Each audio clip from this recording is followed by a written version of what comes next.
Good afternoon.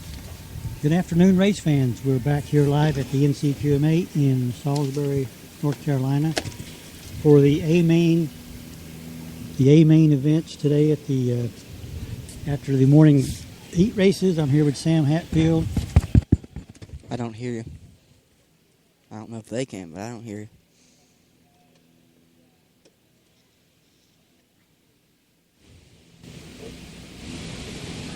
You got me now? We're having a few technical difficulties in this nice fall afternoon where it's probably on the concrete approaching 90 degrees or more. But again, we're here with Sam Hatfield. This is Mike Pettaway for TriadSportsCoverage.com. The racing brought to you by Flash Products. Mr. Chris Youngchuck, we appreciate his support for our broadcast at the NCQMA. Sam, we've got the A-Mains are all set. And I guarantee you the people around the world can hear the public address announcer because the speaker is located right behind us up on the light pole here. But today we're situated actually in turn 4, looking down the front stretch and down pit road. We are actually sitting under the shade. We had Mr. Kent D. Jarnett felt sorry for us out here in this I was going to say beautiful sunshiny day, and he brought over his tent to provide us some shade for the afternoon broadcast. We also have some clouds starting to build. There is a chance for some thunderstorms, as has been every day for the last week or so around this part of North Carolina. The radar shows me nothing as of now, and it only goes up till 3, but on my weather app it is showing no rain, so hopefully it is correct. Well, I know that every time you've been here to forecast the weather, you've been dead on right. So if you say there's not going to be any rain, I'm going to hold you to it. But, you know, right now, I don't want it to rain, but, boy, a cool shower would really feel good right now. I think I'd get out and dance in the middle of the track. Yeah. Well, maybe not dance, but get out and run around the track. But we will be getting underway here momentarily. We have the first race that's going to be on the schedule for the A-Main is the Heavy 160 with a looks like a 4-car field, Sam, for this first race with Macy Curry starting on the pole with Jacob Borst outside front row. And in the third starting position is Mr. Chase Anderson. And starting fourth is Miss Abigail Kinney. This is the first of 11 A-Main races today. We have a fairly decent car count, 52 cars is what they announced at the driver handlers meeting. So quite a few drivers around. We have some really good points battles going on here at the NCQMA this year for the weekend championships. So with race number 10 of 15, and we've had, I think, 4 rainouts in the weekends. If my memory serves me correctly, looking at the points last night, I think there was 4 weekends that we did not have races here. So I think they get to take the top 10, or their 10 out of 15 is what they usually count for toward the points. 11 out of 15. Is it 11? Normally. So they'll drop that down by 4. Okay. So they'll have there's 7. I guess there's 7 best races they'll add up. 7 out of 11, yeah. And whoever, and that can when you look at point standings throughout the season and you see these totals, that's not necessarily because of the drops and who had the worst race. It's going to impact what their final total points are, and we're getting ready to get underway here. But I think the points battles are really interesting. A lot of your, I guess, usual names are up on top. You got Tyler Conover this year has been doing really well. Connor Youngchuck, and of course Nick Loden and Luke and Levi Riffle have both been very competitive and up in the top their category. So today is going to be another hot day. Sam, on these really hot days, and we saw the heat races, what do you expect as far as the track condition with this heat like it is? When you get the 90-degree heat like we have right now, that's what the air temperature is. You look at that and you translate it onto the track. I have no idea what the track temperature is, but that 90-degree heat really superheats the concrete we have here at the NCQMA Speedway. So what that's going to do is just get the ground and the concrete hot enough to where it really starts to get cars and their tires to stick. If you walk on the right day when there's plenty of cars, your feet start to stick to the ground. Or if you touch one of these tires, your hand will come up with a ton of black rubber residue. And what that does is it really locks these cars down to the track. It makes them really not want to turn very well depending on how you have them set up. But the thing it really does the most is it bogs the motor down, because just of how much grip you can generate in this 90-degree air temperature heat, plus the track's got to be at least 110, 120. Yeah, it's been sunny all day long up till here mid-afternoon. It's 1:36 p.m. Eastern time as we get ready to have our first A main. They're going through their warm-up laps here before they line them up and drop at the green. So again, we got a 4-car field, which looking at the cars in this field, I know Macy Curry has been strong all year, but Jacob Borst came back a couple of weeks ago after being absent for a few races, and his cars, for some reason, they really picked him up, and he's been really, pretty dominant in his races. So we'll see what he can.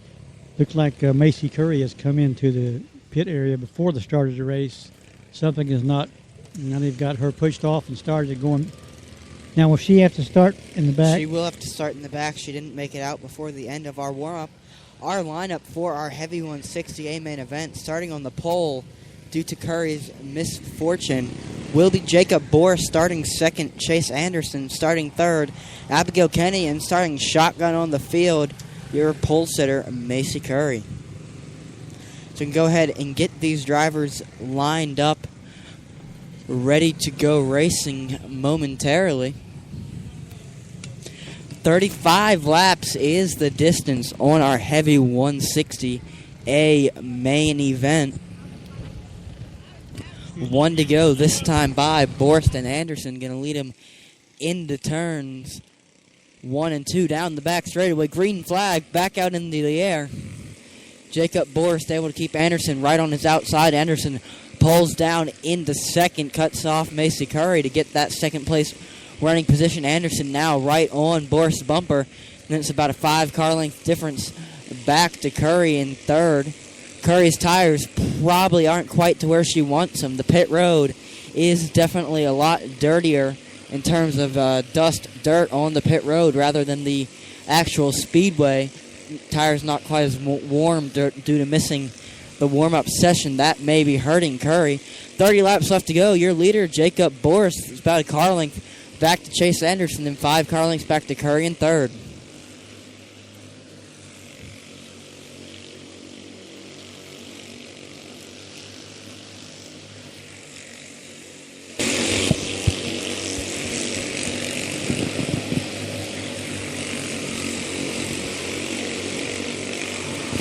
.25 laps left to go this time by. Borst has extended his margin over Anderson to about a 2-car length difference.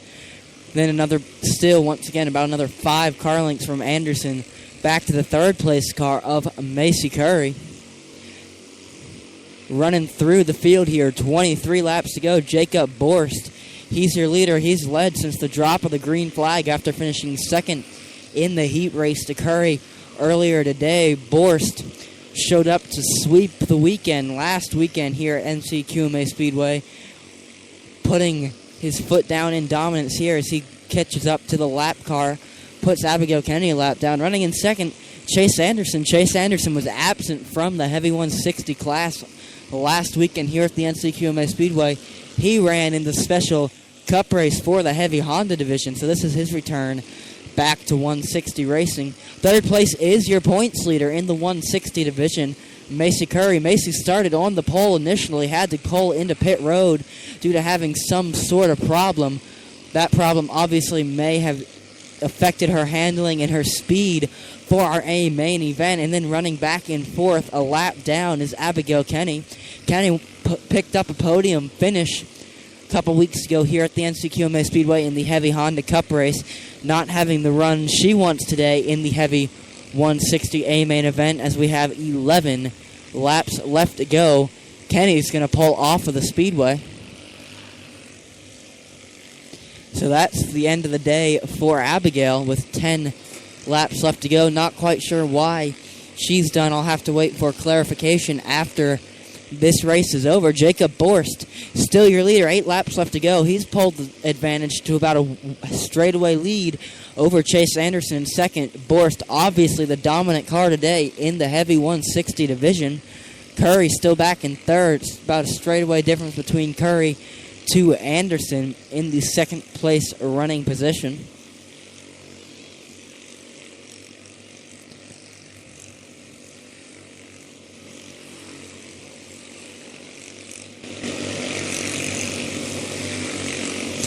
Jacob Borst going to pick up the slow green flag. 2 laps to go this time by. He's led flag to flag 2 more times around for Borst as he rounds turn 4, takes the white flag.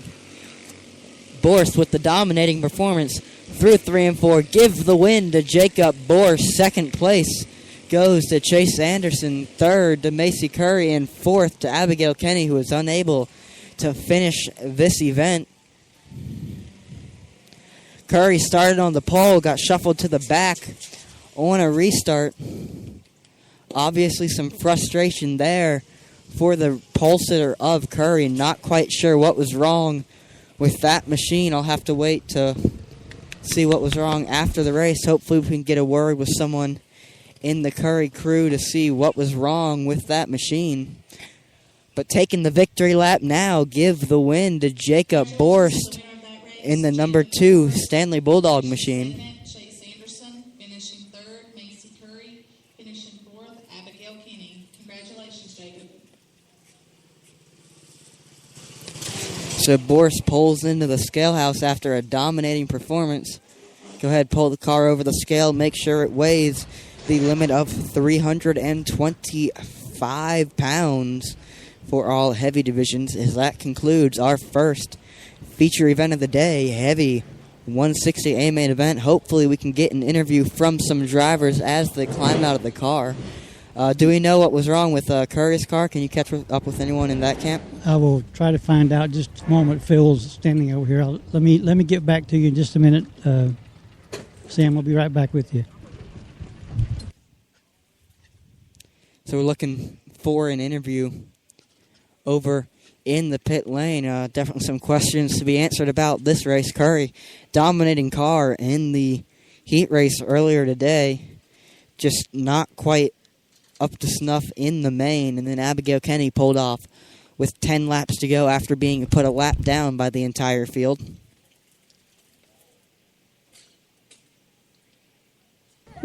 Sam, we were not able to get a word with Curry's on the problem with their car. We will get a word here with the winner, Mr. Jacob Borst. He's taking his helmet off and getting his congratulatory hugs and handshakes from friends and fans and admirers. But that was a pretty dominating race for Mr. Borst. He got out there and really didn't have a lot of competition after he took the lead here at the very first lap. Like I say, we're not able to get a word with Curry about the problem with Macy's car, but we're going to get Mr. Borst is climbing out. Jacob, another great race. I know you were gone for a while from the track, and you've come back, and you've really. Your cars are just like rocket ships out there. It must have been fun racing today. Yeah, the heat race, our car wouldn't turn, and when we got it down, it just got too loose. The pole sitter went into the pits, and she didn't get out just in time, so we had to start first, and we got to do everything. We got to start first, and we just led the rest of the race. It was fun. Now, how important is it to be out front? Because you can pick your line, nobody's in your way. Does that kind of help you when you're out in front of the field? Kind of. I noticed you got out in front, and Chase was trying to run you down, but there was just no catching you today. Yeah. We've been practicing both of the cars for a while until they got good, and I guess it worked out. Well, it was another great performance, Mr. Bors. Congratulations, and hopefully you can win some more. Thank you. That was Jacob Bors, who won the opening race here on Saturday afternoon, the Heavy 160 A main. We're going to throw it back up to Mr. Hatfield, who is in our vantage point in turn 4 today, doing the play-by-play races. Rolling out on the track now is our junior animal A main event. Starting on the pole, the gingerbread kid Tyler Conover. Starting second, Gavin Boschel. Starting third, Delana Hodge. And starting fourth, Luke Riffle, as they're out for their 30-second warm-up. Get the tires heated up, motors heated up right now.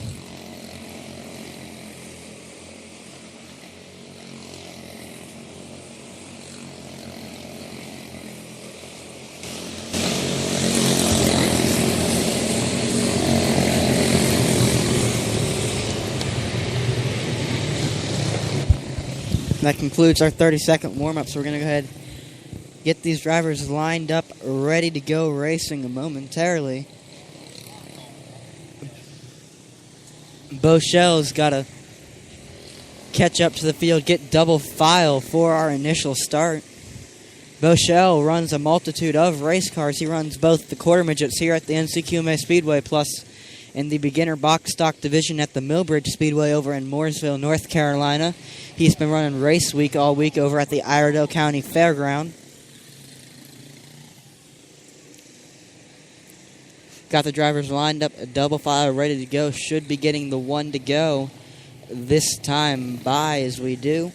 Conover, Boschel going to lead him out of 1 and 2 down the back straightaway into turn number 3. Peg on the throttles. Green flag back out in the air. Conover able to get the jump on Boschel. Boschel falls back into the third place running position. He was stuck on the dreaded outside line as Luke Riffle able to pull under, move Boschel back to fourth. Battle for the lead. Delana Hodge looks low under Tyler Conover down the front straightaway. Give the lead to Hodge. As yellow flag. Conover goes for the spin cycle out of turn number 2 with 33 laps to go. But Conover tried to jump back in line behind Hodge there. Lost the rear end of her machine. His machine. Thinking of different drivers. Gets confusing eventually.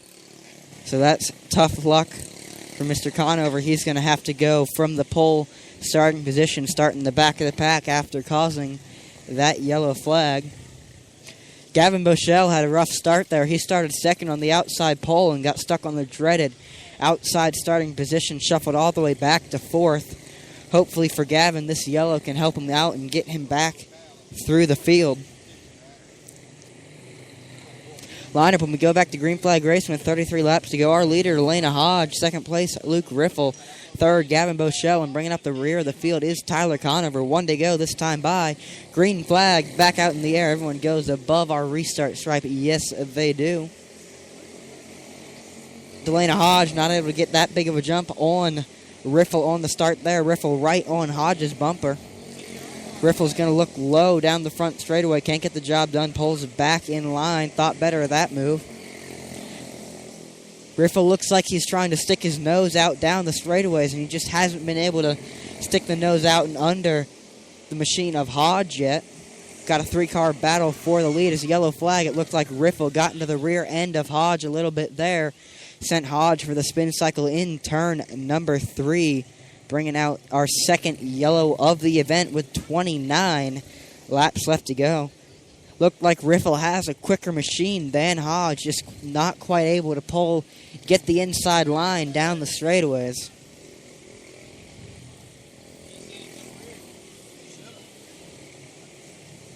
So have to wait and see what the official call is on that incident, what our lineup will be when we go back to green flag racing with 29 laps to go.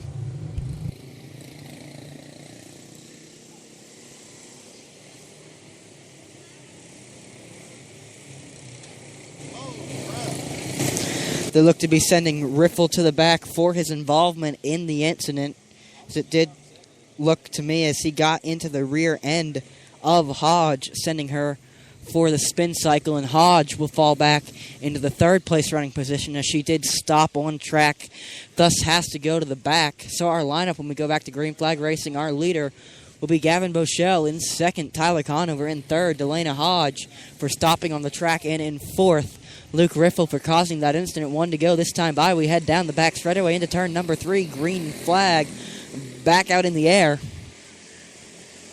Gavin Boschel not able to get quite the jump he wanted on the restart there. Conover stays right on his bumper. It's about a car length from Conover back to Hodge in third.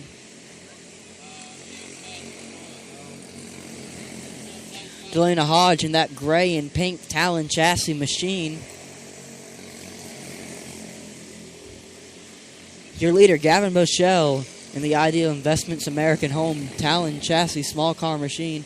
Running in second, Tyler Conover. In third, Delana Hodge. And in fourth, Luke Riffle. Boschel got a rough start at the beginning of the race. Started second, stuck in the dreaded outside freight train all the way back to fourth. Able to work his way back up to the lead through cautions and incidents on track. Running in second, Tyler Conover. Conover was the leader at the beginning of the race. He was your pole sitter, as he falls back to third as Hodge is able to make the pass. Conover gets loose out of turn number 4, leaving Riffle area to get through. So your new second place runner is Delana Hodge. She was in the lead just a little bit ago before being involved in an incident with Luke Riffle that sent her to the back on the restart. She's now battled back up to second. Running in third is Luke Riffle. He started fourth on the day. Didn't have quite the car he wanted in the heat race. Definitely much quicker in our A main. He was battling right for the lead before getting into the rear end of Hodge, sending her around and getting a call. And then running in fourth, our pole sitter, Tyler Conover. Conover won the heat race once again, just like our last heat race winner, Macy Curry, just not quite able to get the pace he needs in order to keep running for the lead. Conover tries to look low down the back straightaway. Battle for third now heating up between Conover and Riffle. 10 laps left to go this time by.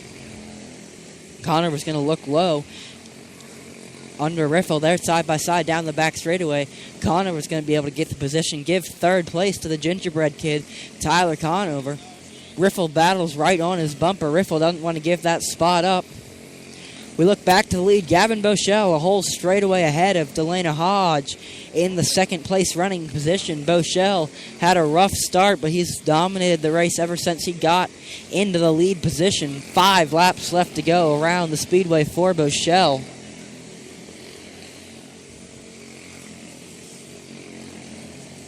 Boschel in that Idea Investments American Home Talon chassis machine on a rail today as he goes ahead. Slow green flag in the air 2 more times around for the 2 car of Gavin Boschel. Down the back straightaway through 3 and 4, white flag in the air. Gavin Boschel has led the majority of the race. Give the win to Gavin Boschel. Second place goes to Delana Hodge. Third will go to Tyler Conover by about a car length.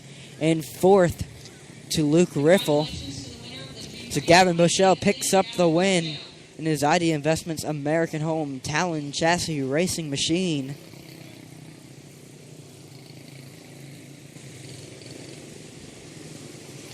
Good run by Boschel there.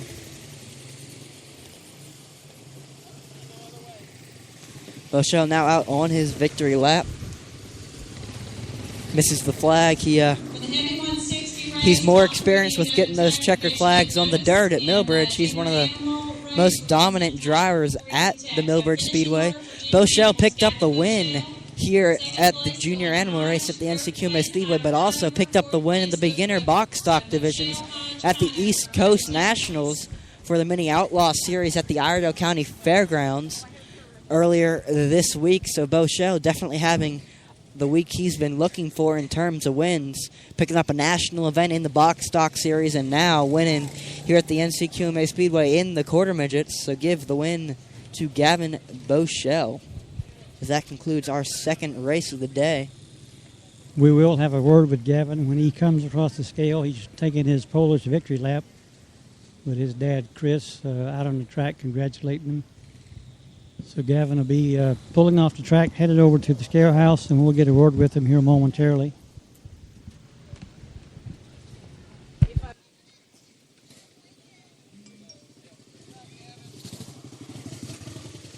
Mr. Sullivan, you're needed for race Avery. Thank you, Mr. Sullivan.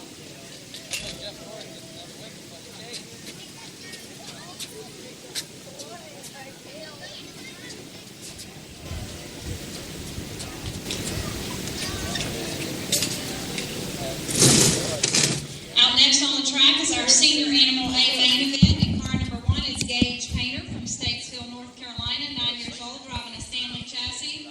Sponsors are SRI, Stock Car Steel and Aluminum, and the Fab Shop. Thanks to Mom and Dad, Ron Stanley, and Flash Engines. Gavin Boschel brings that car over the scales, gets to get the clearing to make sure that car weighs, I believe it's 250 pounds for the junior animal weight minimum. Rolling out on the track now is our senior animal, a main event. Starting on the pole is Gage Painter. Starting second, Levi Riffle. Riffle didn't have quite the car he wanted in the senior animal heat race earlier today. He said his dad did a good job working on the car, make it better, so hopefully for Levi, he's got a little better car today for the feature. We're going to see if we can get a word here with Gavin. He is climbing out of the car. Helmet is almost as big as Gavin is. See if we can get a word with him.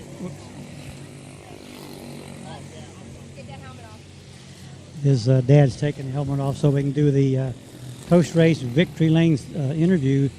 Gavin's getting a drink of cool refreshment. The 30-second warm-up for our senior animal race Okay, has expired. Here we go with Gavin Boschel. Gavin, that was a great race. Did you have fun out there? Yeah. Has the track got a lot of grip to it? Were you able to get around the corners okay? Yeah. It didn't get grip until like the last few laps. So you were able to take the lead after that caution, and you never looked back. You like that leading out front, don't you? Yeah. I was asking another driver, being out front, that gives you an advantage to pick your line. Nobody's in your way. It's probably easier to get around the track when you're leading, isn't it? Yeah. Well, congratulations on a great race, a great win, and hopefully we'll see you in victory lane again. Thanks. That was Mr. Gavin Boschel, who's getting his paycheck for winning the race. So we're going to throw it back to Mr. Hatfield in the booth. Green flag is in the air in our senior animal A main event. Gage Painter able to clear Levi Riffle on the start. Riffle about a car length behind Painter for the lead. Only a 2-car race for our senior animal A main event. 30 laps left to go. All races except for our rookie events here at the NCQMA Speedway are 35 laps in distance.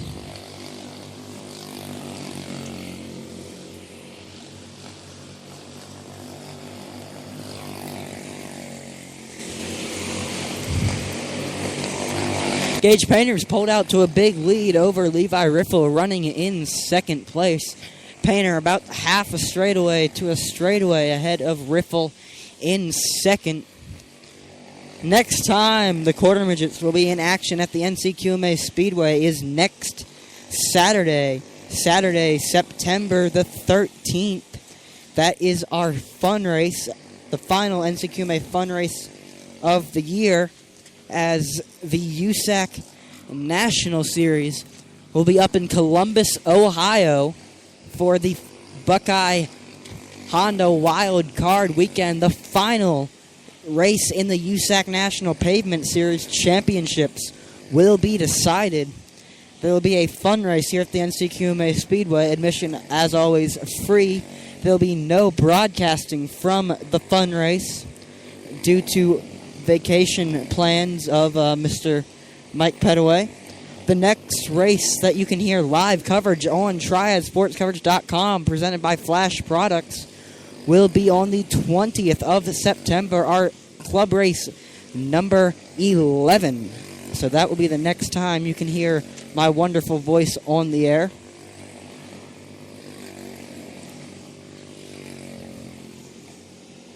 With 12 laps to go in our Senior Animal A main event, Gage Painter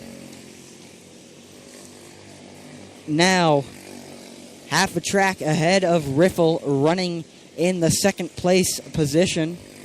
Painter's had his car on a rail today, definitely the quickest car on track.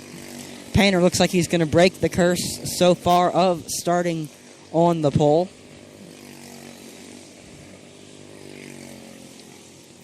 Levi said his car wasn't very good in the heat race. They had hoped that they had made some improvements to make it quicker in the A main event. Unfortunately, that does not seem to be the case, as Painter has put the number on Riffle, staying about a half straightaway ahead with 4 laps left to go for Gage Painter in that yellow Stanley chassis machine.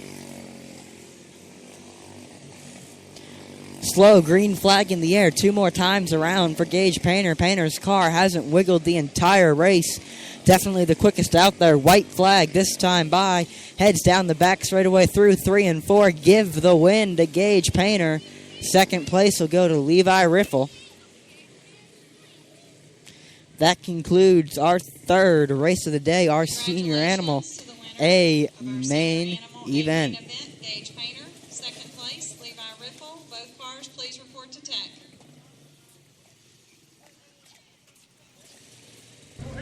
We will get a word with Mr. Gage Painter when he makes it across the scale. Gage is always fun to talk to. He's a good driver and very.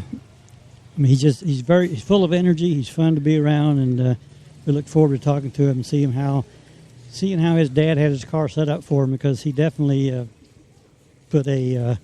Full of energy might be an understatement when talking about Gage. He put a whooping on Mr. Riffle on that race. That was definitely, he got out there and won by a half a lap, so he had his car hooked up right.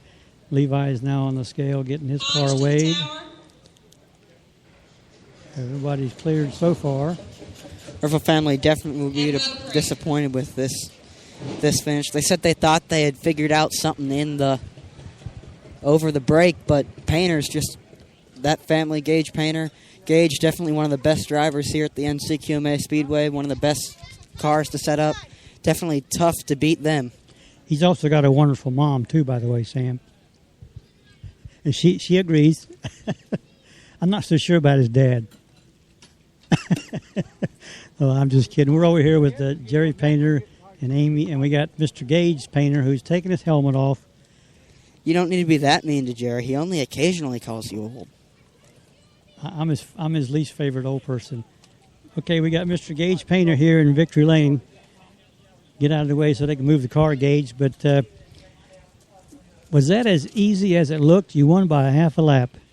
It was okay. The car started getting a little tight, and my neck was hurting, and I was trying to sit up, but I didn't want to because I knew it would flip over. I didn't want that happening, and I just wanted to give Levi a chance, and I tried to give him a chance, but it didn't work. On the last few laps, the carburetor or something started messing up. It was like, so it's probably just overheated, but other than that, I think the car was good. It was real tight, though. My neck's hurting. So was the track have a lot of grip on it? Yeah, it has a lot of grip. It just rained last night, and all the new rubber getting laid down, it's loose, but it's tight. You don't know what it's going to be. So your dad had the car set up good for you? He had the car set it up for, dry weather. Then, and we're in North Carolina, so it's not that dry, and it was just set up wrong, but setup was good. We won, so. So the driver made up for it. Yeah. Well, congratulations, Gage Painter, on yet another win at NCQMA. Thank you. Words of wisdom there from Gage Painter. That was Gage Painter, who is I think you mentioned earlier, he's a frequent visitor to Victory Lane, a great young man. It's always fun to interview Gage. he understands a lot about the cars, and we always kid his dad, who is the president of the NCQMA this year.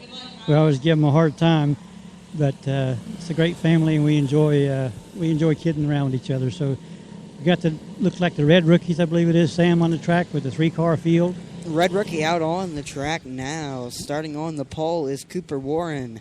Starting second, Nate Bort, and starting third, Cale Ruthenbeck. That is your 3-car red rookie A main event lineup. Definitely a small class of red rookies today. Most of them must have moved up to the blue rookie division, because normally there is a lot more red rookies.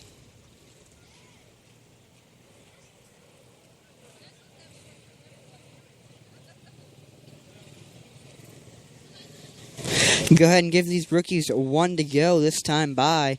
20 laps is the distance for the red rookie A main event. Warren going to lead him into turn number 3. Start will be called off. Ruthenbeck was just a little too far from the bumpers of the leaders for chief starter Nick Wilt's liking there.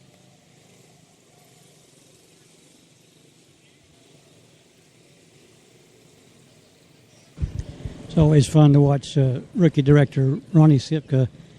He takes his rookies pretty serious, and he's out on the track trying to get them lined up, keeping them bunched together.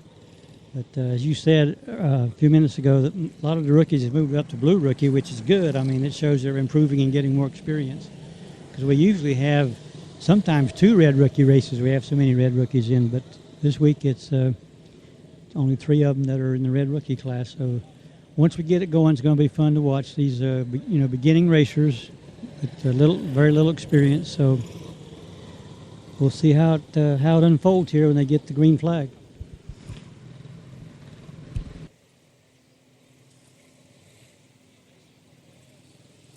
Once again, another start is being attempted.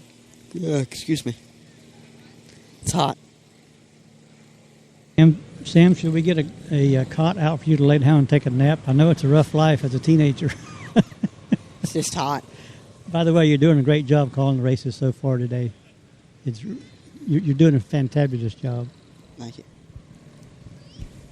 Going to try the 1 to go start once again, this time by. Ruthenbeck doesn't seem to be able to stay caught up with the leaders of Warren and Bort. This start does look a little bit better, however, green flag will not fly. As there is only 3 red rookies, we're just trying to get them a little closer on the start. Ruthenbeck just doesn't seem to want to stay caught up with Bort and Warren.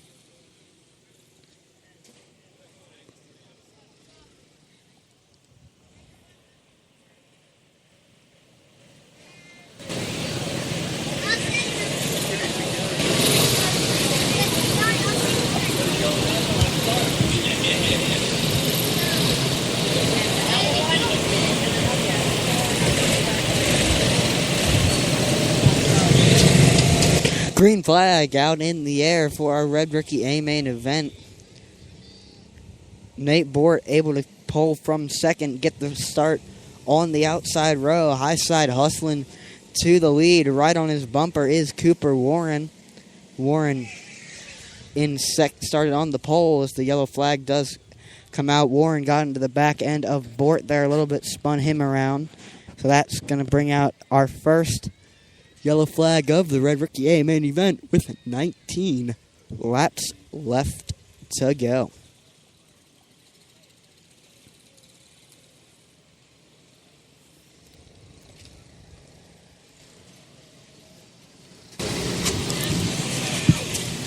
Can I get another water?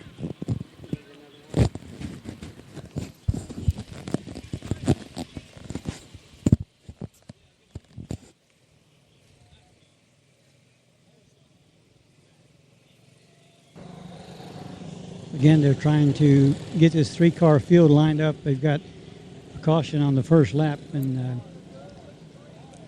Cooper Warren got into the back of Nate Bort here at the coming out of turn 4. causing a spin out, and now they've realigned the field with number 3. Cale Ruthenbeck will be starting up front after those two that stopped on the track, and the one caused the caution is in the back. So we'll have number 3 will be leading the field down Cooper Warren, or Cale Ruthenbeck will be leading the field, and second place will be, right now it's Nate Bort, and number 1 Cooper Warren is in third position.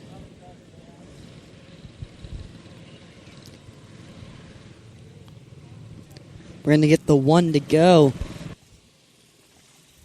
this time by Ruthenbeck, your leader. 19 laps left to go. Come into turn number 3. Green flag will not fly.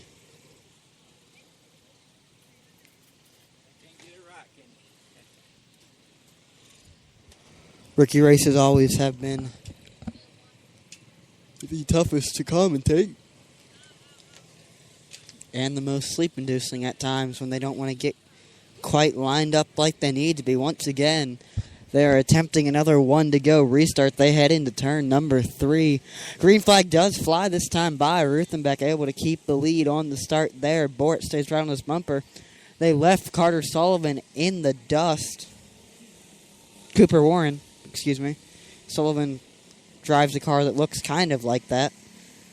I get the rookies confused. They're all new to the sport, so I can get the names mixed up on occasion. I apologize for that. It is Cooper Warren who is running in the third place position. However, the field has now caught up about bumper to bumper, all 3 machines. Ruthenbeck still your leader. Bort about a car length back in second. And then it's about another car length behind back to Warren in third with 13 laps to go.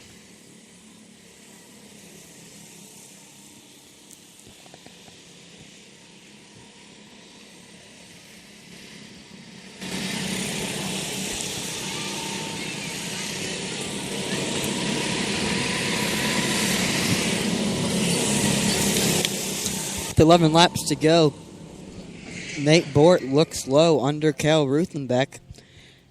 Ends up getting into the side of Ruthenbeck, spinning him around, causing all 3 cars to pile up out of turn number 2. That brings out the yellow with 11 laps to go in our red rookie A main event.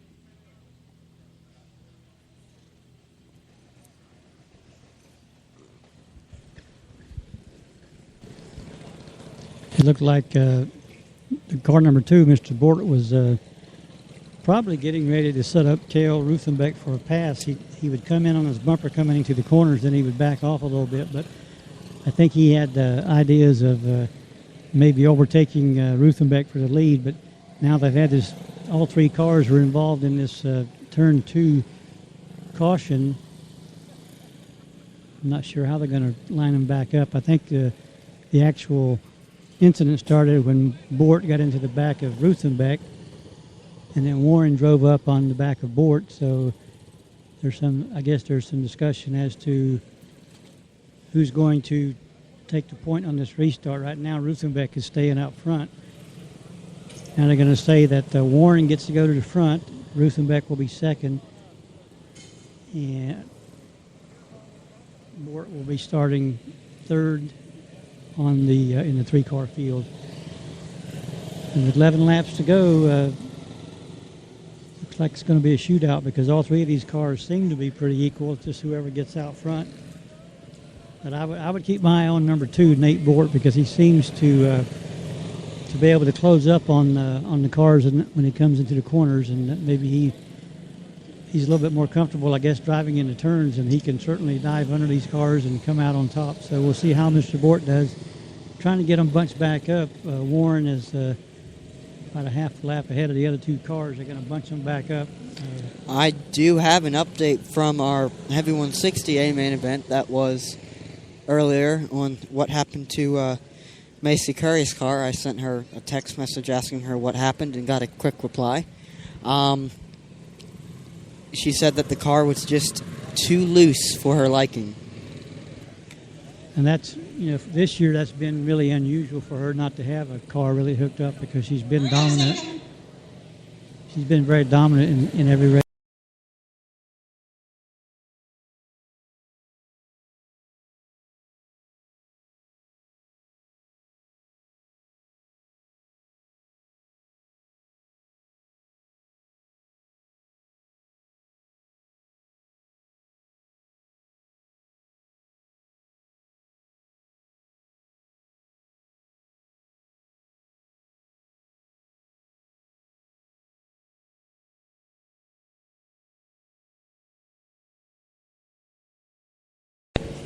It looks like they've got the 3-car field in tow, and here we go, the green flag.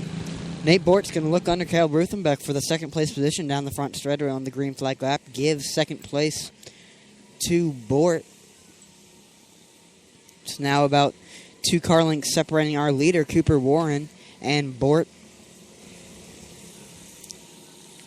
Warren was our pole sitter.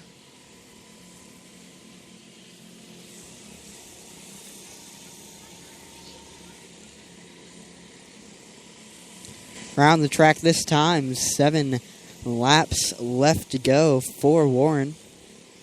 It's about 5 car lengths back to Bort in 5th, so pending there be no yellows, it looks like Cooper Warren will pick up the win. 5 laps left to go. Warren's still good cushion over Bort. He's just hoping this race will go clean and green to the end.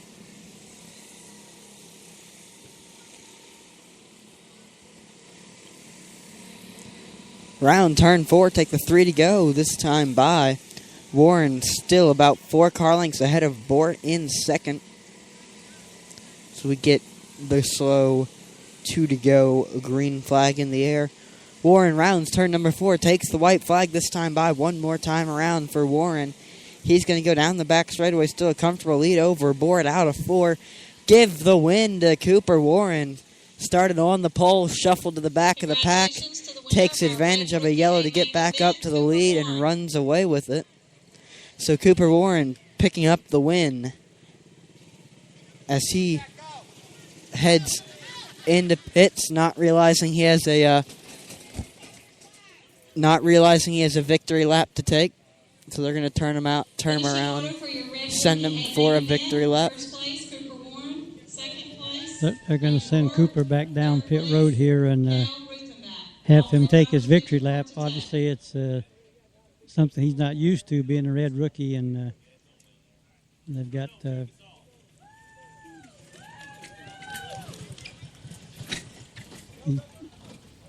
they're trying to get him restarted so he can head back out and do his victory lap. He's still, I think he has too many helpers, and he probably knows what to do, but they finally got him pushed off down the hot chute out to the entrance to the track. So we will get a word with Cooper as soon as he gets his victory lap and crosses the scale and meets the weight requirement. That was a great handoff with the flagman. I've seen experienced drivers drop that flag many times, Sam, and Cooper just reached right out and grabbed the flag and hit turn 1. Now he comes back to drop the flag back off to the flagman, and look at that. That was a perfect handoff. So now Cooper will make his way off the track, head down the back stretch in the exit lane. But he's coming to the scale house. Oh, he's going to have to slow down. Painter to the tower to score. So we will get a word with Cooper. Hopefully, we get him unbuckled and get him out of the car here in just a moment, Sam.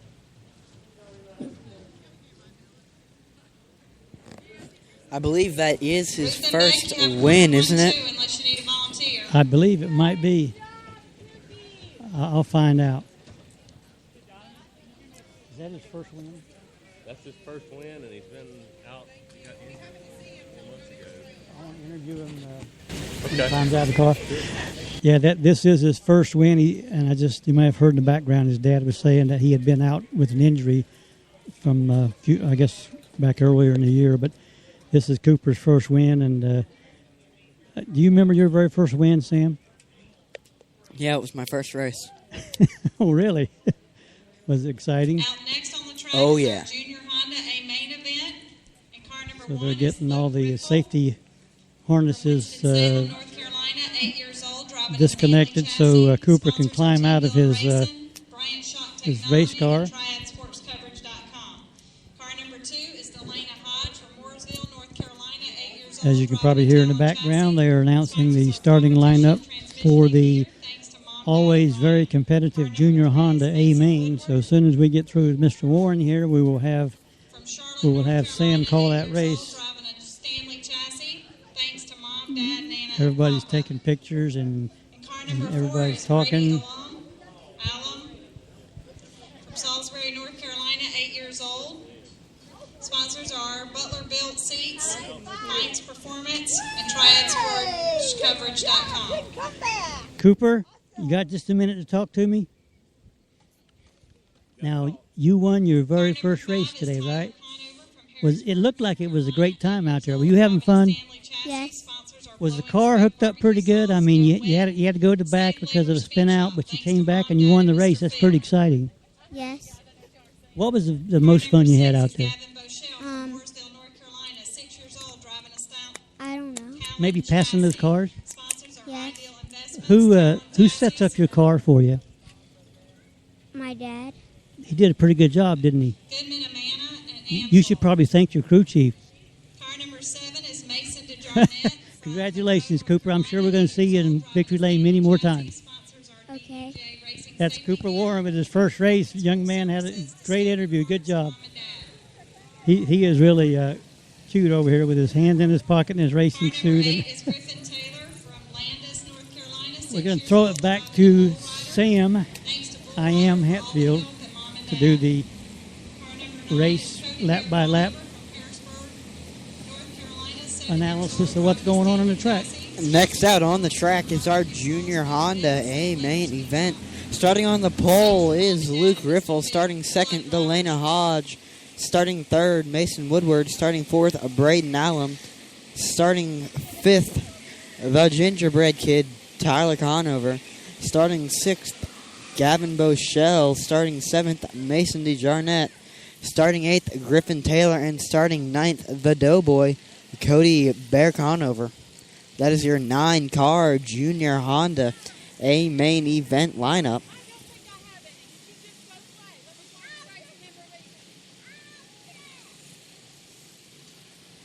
NCQMA members, please do not forget that we have a club meeting following the race day today. Also, there's delicious, gooey chocolate candy bars up here that are ice cold for your taking for $1.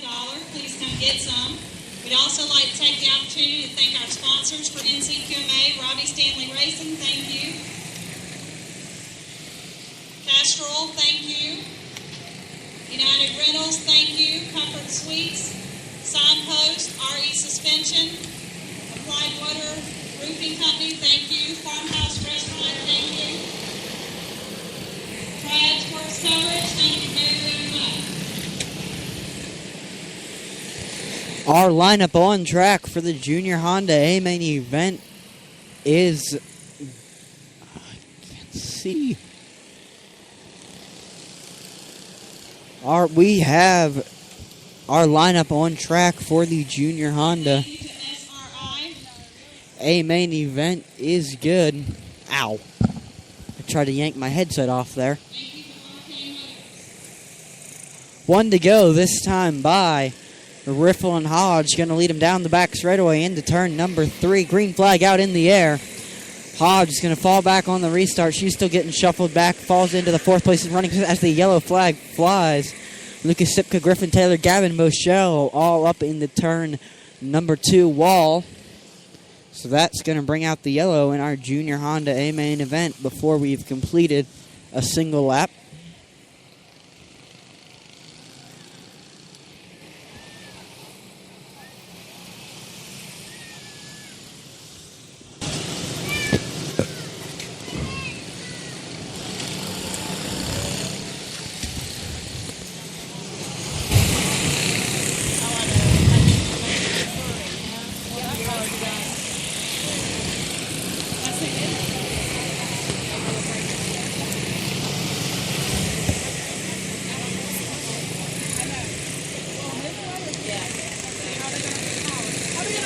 Not quite sure what happened with that incident there. Did you see that? It looked like the 8 and the 6 were kind of together, and somehow I think Sipka was trying to get around them, and or Braden Allen, I guess, number 4, Braden Allen, and they just kind of got piled all together and straight into the turn 2 wall over there. But 2 of the 3 cars are on pit road. Allen is still on the track, starting right now, shotgun on the field, but they're bringing Gavin Boschel to pit road. Looks like we got some serious front end damage with the front suspension. We got tires pointing in opposite directions. That's never good. The Talon chassis crew of Rob Hatfield, Kevin Riebling, of course, Gavin's father, and Kirby Purvis, all working on the machine of Boschel. Try to get him back out there. You got Griffin Taylor. His car is being worked on with Kent DeJarnett and Chip Oplinger, looks like, and I think they're trying. They got something that's they're trying to straighten out something that got bent in that collision. They hit that wall head on, so I'm sure there's some front end pieces that aren't quite the way they were when we started the race. They're still under caution, given these teams, as you know, they get five laps once the field's been reset. They'll give them 5 laps to get back on the track, and they're down to 2 laps to go. I think that's what they're showing. The flagman showing 2 laps of repair time left. Don't know if they're going to be able to make it or not. 1 lap. They got Boschel off the dolly. He's rolling. It's like Taylor may not be able to get back on the track. Taylor's not going to make it. They're pushing that car into the garage area. So that's the day for Taylor.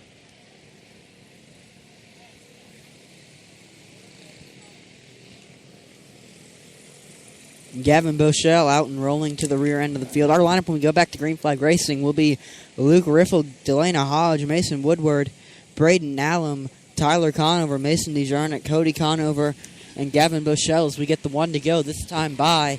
Down the back straightaway into turn number 3, green flag, back out in the air. Everyone flies above the yellow restart stripe. Battle for 4th. Conover's going to look low under Allen, give 4th place to Tyler Conover. Gavin Boschel now beginning to work his way through the rear end of the field. Boschel is pulled up into the 6th place running position. He now has his sights set on Braden Allen in 5th.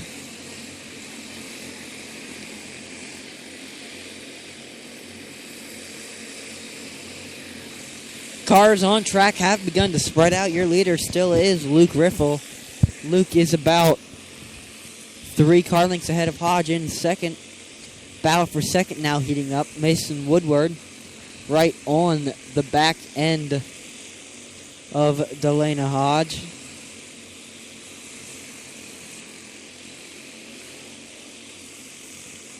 Side of his car, Racing Mason Woodward running 3rd.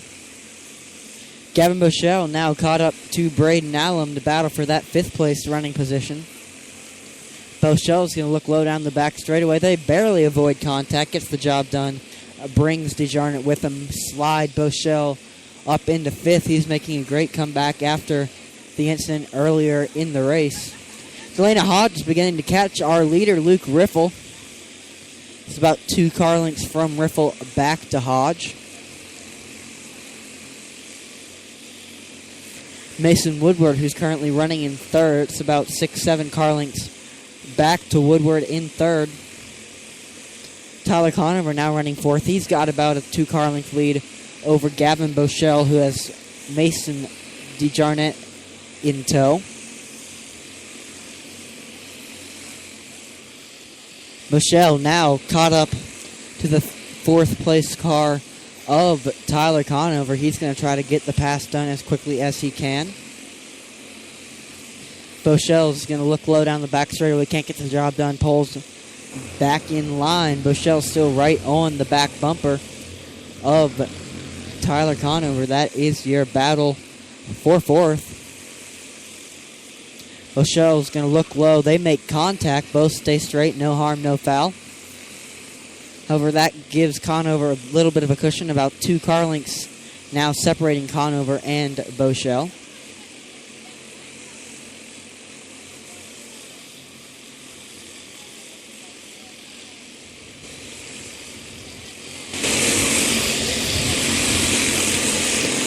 Your leader still is Luke Riffle. He has between him the lap car of Braden Allen. Between him and Elena Hodge, Riffle has pulled out to a large lead over Hodge. Riffle definitely flying through the field. 7 laps left to go this time by. Riffle's going to go ahead and put Cody Bear Conover a lap down.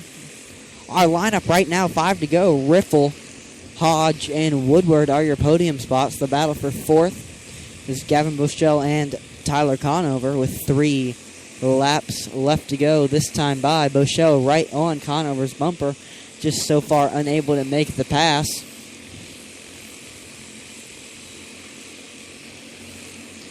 White flag in the air this time by Luke Riffle's led from flag to flag, and he's going to pick up the win. Give the win to Luke Riffle, second to Delana Hodge. Third and final podium spot to Mason Woodward, as Cody Bear Conover and Delana Hodge are both in the wall up in turn number 2 after the fact. I'm not quite sure how that happened. Cody's car is stuffed under the tire wall down the back straightaway.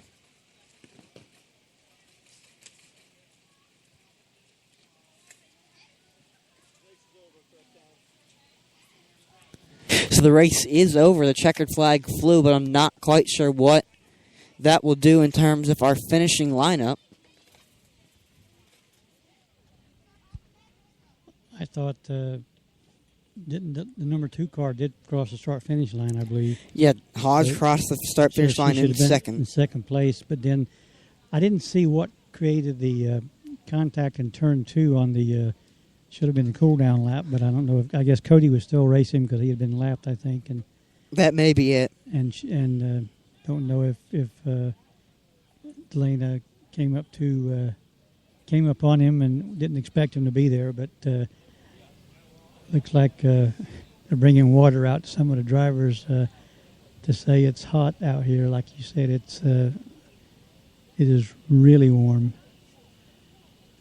But they have thrown the red flag, which means there'll be no movement on the track until the injuries are, not the injury, but the drivers that were in the accident, they've been cleared and checked out by our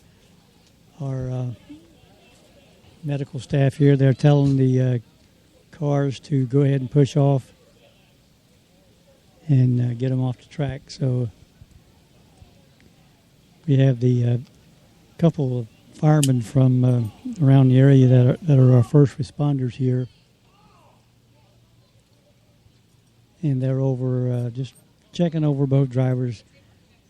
As happens most of the time, it's the initial shock of being in those kind of accidents where you run into a wall that doesn't really move a whole lot when you hit it, and just that shock, I'm sure, gets these kids' attention, and it takes them a few minutes to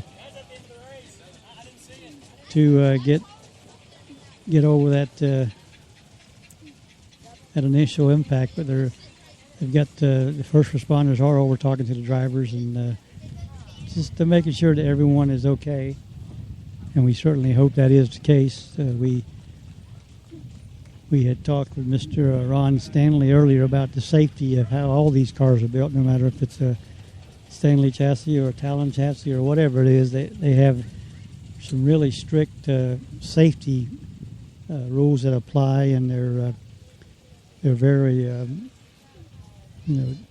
very well built, and with safety as their first objective, safety for the drivers.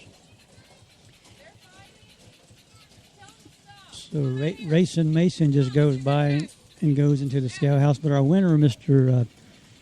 Luke Riffle is waiting patiently in down by turn 1 to get his victory lap once they've cleared the track and the drivers have been given a medical clearance here over in turn 2. Still attending to the 2 machine of Delana Hodge.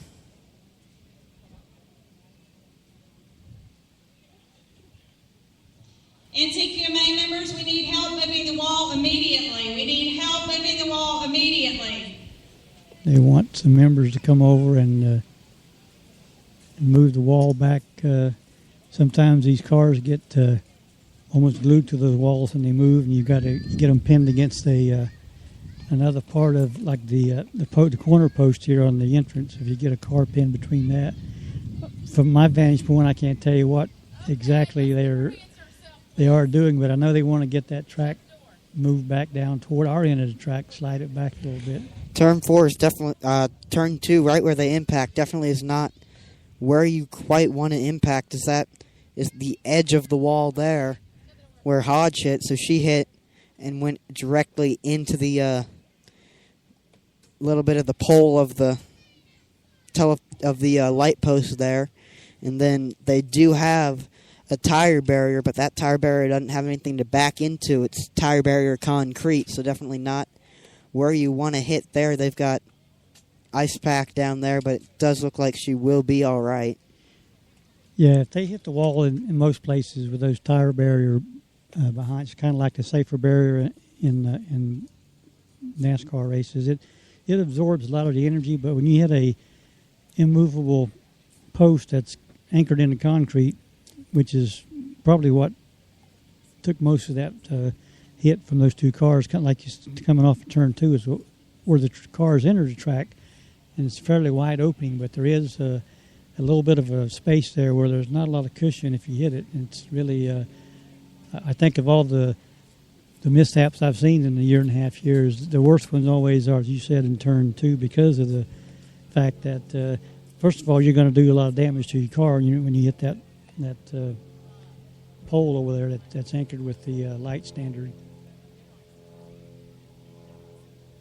And they will, take as much time as possible to make sure that these drivers are absolutely taken care of. I mean, if you're in pain, you always want to get out of that car as quickly as possible, just in case something is broken or whatever, and you can't quite feel it because of the adrenaline.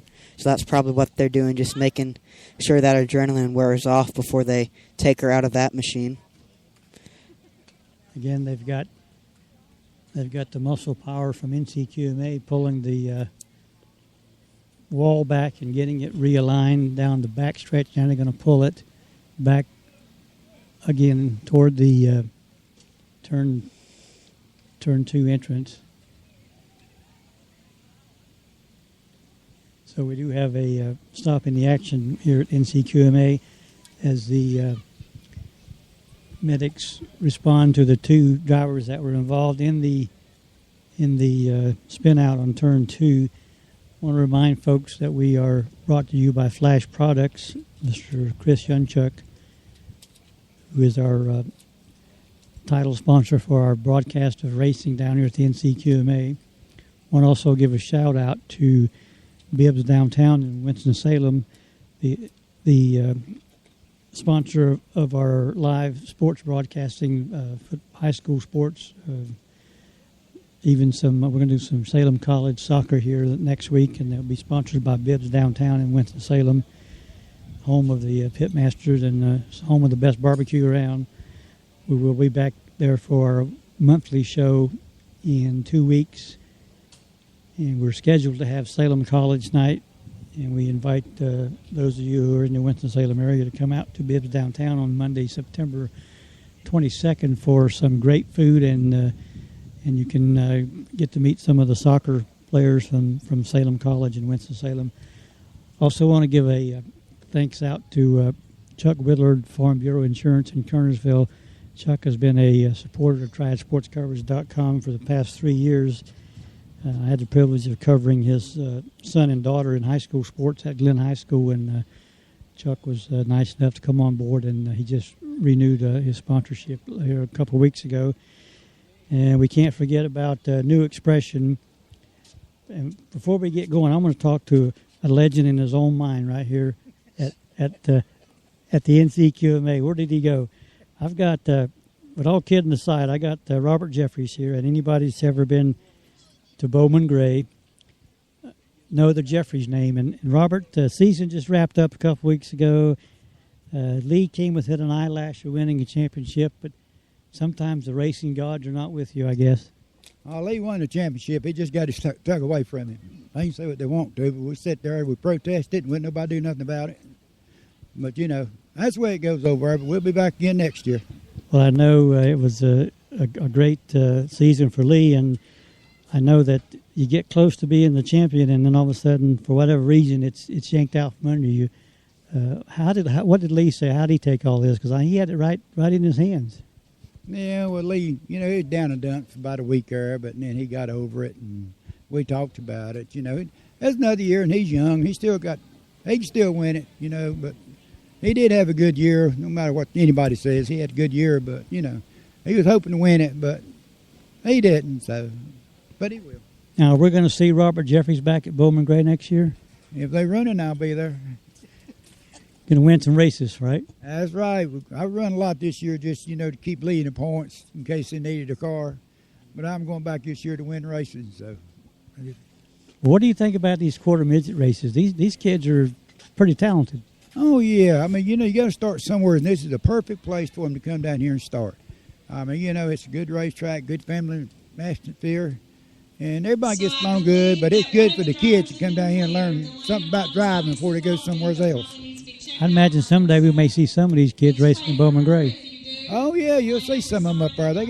A lot of these kids got good talent, I'm telling you. You have to start at a young age anymore if you're going to really do it. So, and I like coming down here and watching them run. They say that there's nothing more valuable than seat time, and these kids start learning how to control a car at this age and keep racing. They might be able to contend at Bowman Gray, take stat of the wrecks. Oh, yeah, that's what it's all about, getting seat time, and they're getting a lot of good seat time down here. People don't understand that, but they do. It doesn't matter what you drive, and you get good seat time. So, and there's a lot of these kids down here that come up there and they get a little older and be good at it. And there's been a few drivers that come through this very track. Young man by the name of Ryan Blaney, who's made a pretty good name for himself. Yeah, he sure has. He's doing good, and he used to run down here. So, that's what it takes, though. I've been really impressed with it. I had a nice conversation with Mr. Ron Stanley earlier today. Everybody says you can't get him to say anything. We talked for almost an hour, so he kind of reminds me of you. You got a lot of good old stories, and you start talking, and you just keep talking and talking. Oh, yeah. Once we get started, you can't stop us. Problem getting us started. There you go. Robert, thanks for stopping by, man, and congratulations to both you and Lee. Too bad we couldn't bring home that championship, but we were all pulling for him. So thank you for stopping by, and see if you can get them Riffle boys in victory lane again, too, here. All right, I appreciate it. We'll be there next year and try. That's Mr. Robert Jeffries, the great gentleman, race car driver, bases up at Bowman Gray.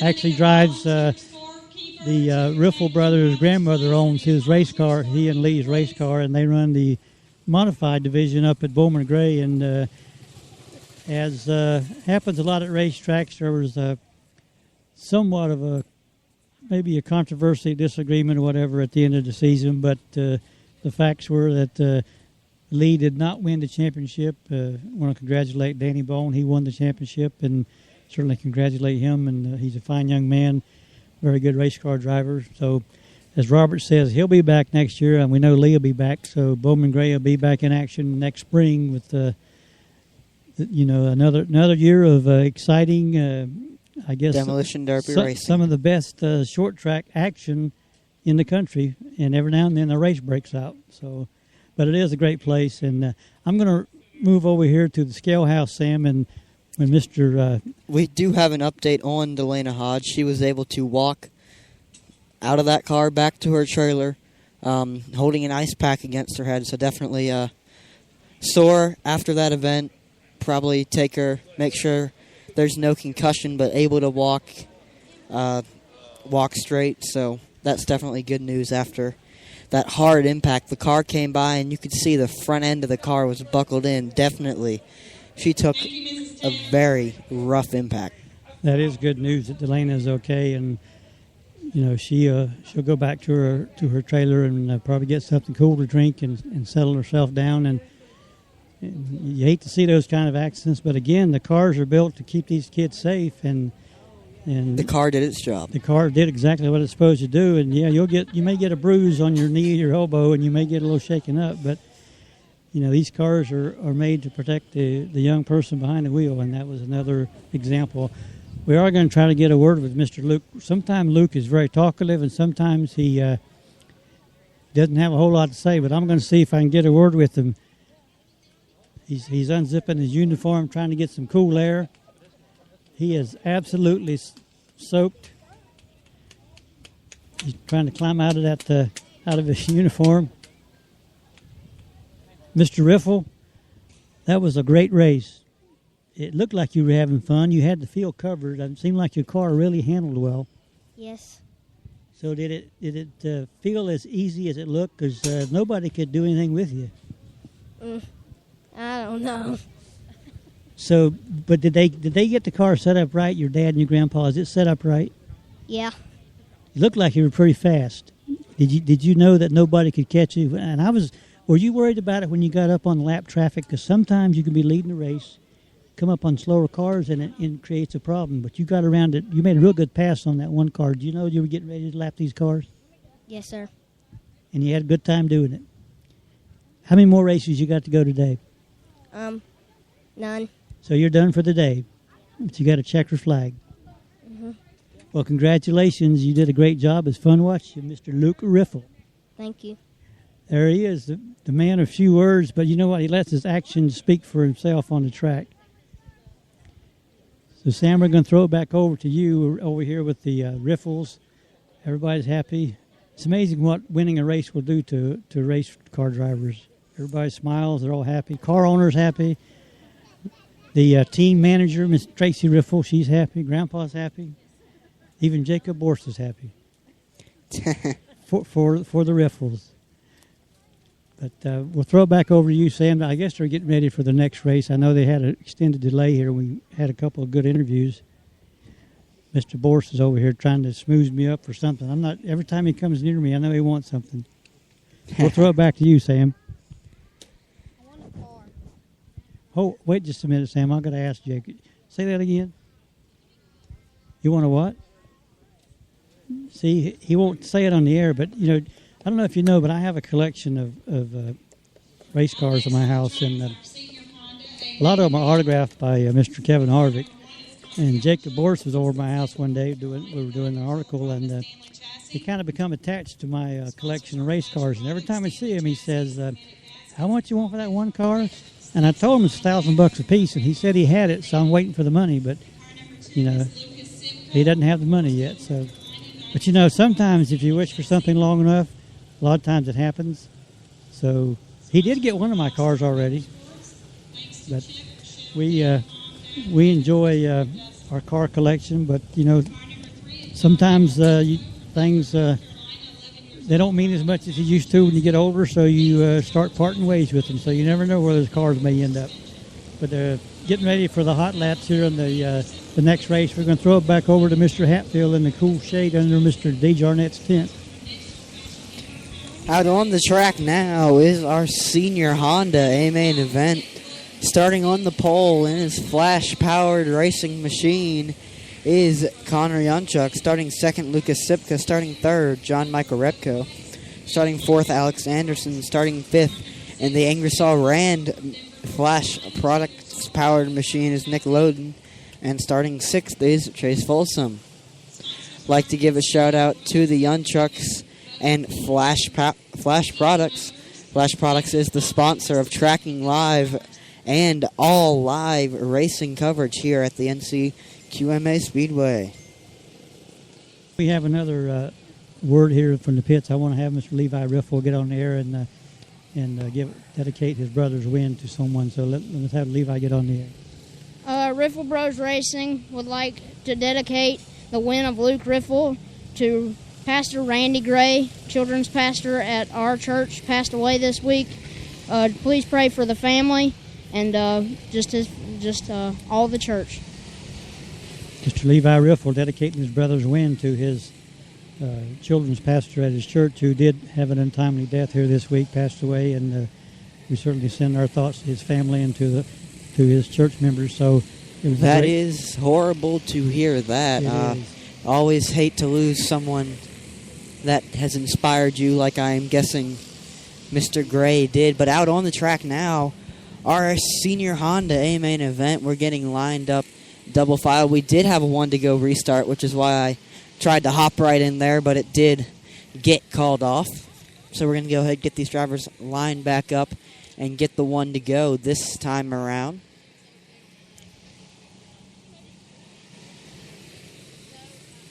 Or not.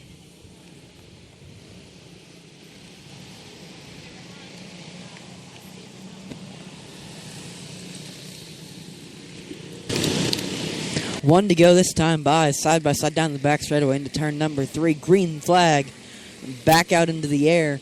John Michael Repko tries to get Lucas Sipka on the restart. He's able to battle stay in the second place running position as the yellow flag is in the air. Alex Anderson has spun down out in turn number 1. John Michael Repko stationary in turn number 2. So that's going to bring out the yellow. 1 lap completed in our senior Honda A main event.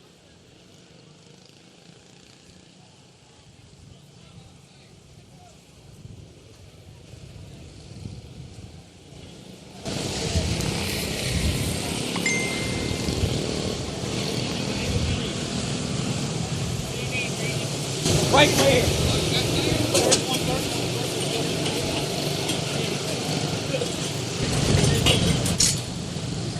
They've brought John Michael's car behind the wall. They've got a right rear wheel that's bent up, and they're going to replace that wheel from I think it was Andy Loden went over and maybe grabbed one of his tires which is what's really cool about this whole racing deal here at NCQMA, is that everybody is pulling for everybody when something happens like this, and they don't hesitate. They all get together and do their best to get these kids back out on track for racing, because that's why they're here. So John Michael's got his dad Regis put the tire on, and then Mr. Hatfield is checking the air pressure, got that set up. The Mr. Hatfield, the crew chief that won Ryan 3 races at the national event earlier this year, because Regis was working on a nuclear power plant somewhere. So you're telling me it does take a rocket scientist to do NCQMA? Yeah. Rocket scientist, nuclear. Or at least a nuclear scientist, right? Scientist.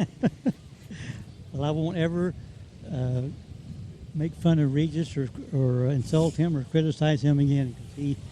He's a nuclear whatever.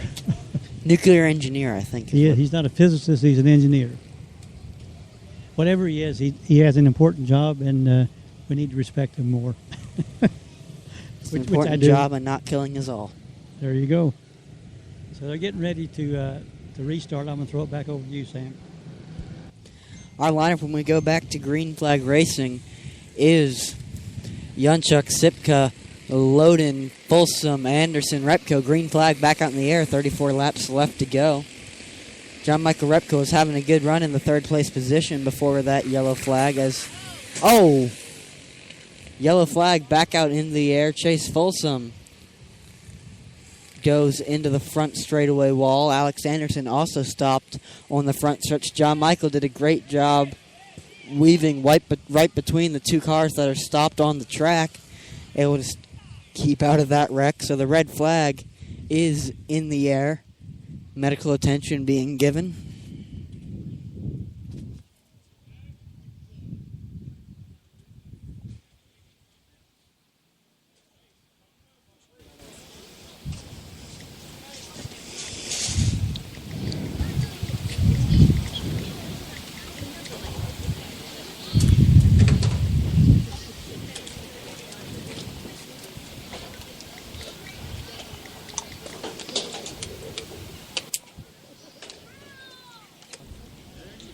That was a case of two cars trying to occupy the same space on the track.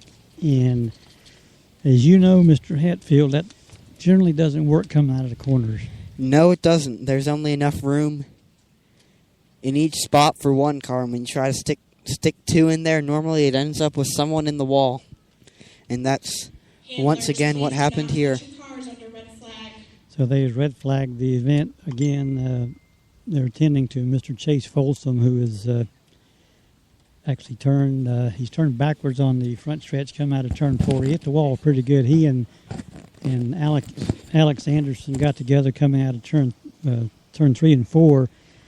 And when you run up on somebody's wheel, as you know, Sam, then the game is on because you lose control of everything and you're in the air. And Chase kind of got airborne a little bit, but he went straight into the wall, and he's being attended to by the first responders, and they are very, very professional in their approach. I was standing near the car, and the fireman was talking to Chase and just, having him to calm down. Everything's fine. And I think bringing that calming influence to an incident, it makes the kids and the parents feel a lot better about it. So let's hope that Chase is okay, maybe just a little bit shaken up. As we always say when these accidents happen, it's that initial impact. It probably scares them more than it hurts them because a lot goes on in that split second, and some kids react, differently than other kids. But I think this may be one of Chase's maybe first events with the wall, I think, since he's been racing down here. And it's got to be scary because at one second you're having a lot of fun, you're coming around a corner, and the next second you're up against the wall and the medics are attending to you. But really there's nothing nothing appears to be serious, but as they always do when there's something that needs any kind of driver attention, they stop all the activity on the track and they turn every bit of the attention to the driver. We've got the corner workers, the race officials, everyone goes out, and whatever is needed and whatever has to be done, they all make sure that it happens. And I know that as a driver, you've probably been in some of these situations, and I'm sure your parents were worried, and they come over, and as far as I can tell, you weathered the storm pretty well because you can still talk, you can still walk, I think, and you do a pretty good job at both of those. Yeah. But again, we are under the red flag. Mr. Folsom is being attended to. Really, it's when they have these kind of incidents, there's really nothing. Everyone stands around and you let the first responders do their job, the ones who have the medical training or the first aid training, so they can assess the situation and make sure that everything that was in place before the race is still in place in the young man. And but as we said, it's a lot of it is it scares the pants off of you, put it very bluntly, and then all of a sudden in a very short time you're back at doing what you love to do. But we want to certainly wish all the best for Mr. Folsom. He's still sitting in the car, and they still have the medical or actually the emergency responders from the fire department who are always here at the racetrack taking care of these young drivers. And they've both told me that they would rather be nowhere else than right here, that they enjoy it. And I've seen them actually chip in on pit road of pushing cars or helping families out. They said that's the atmosphere it is around here, that everybody helps everybody, and they just feel like they're a part of it. So now they're trying to they're still talking to Mr. Folsom. He looks like he's okay. Just going to bring we got to nickname Mr. D. Jarnett the Shade Man because he gave us the tent to be under. Now he brings out a umbrella to cover up the workers here, to keep them in the shade as they attend to Mr. Folsom. He's moving around the car and looking around as if nothing happened. So we'll see how it all comes out, they're gonna unbuckle the straps now, and he'll be out running here in no time. But it's all the cars that are on the track, their handlers are out with umbrellas to cover them, except for Mr. Yunchuk sitting up there on the back stretch. His dad has left him out there to bake in the sun. Can you believe that, Sam? Poor Connor. Now we're going to try to get bottles of water for the drivers. Now see, Chase is coming right up out of the car. He's coming right up out of the car, and they're doing a great job and they're taking care of him, and they're giving him instructions. It's definitely. And I see Chase is on his feet. He's just a little shaken from the tremendous contact.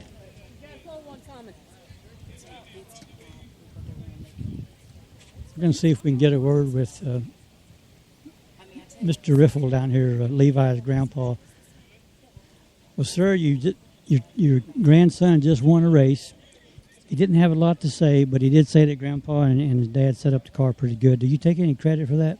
Nope. Joey won't let me set it up.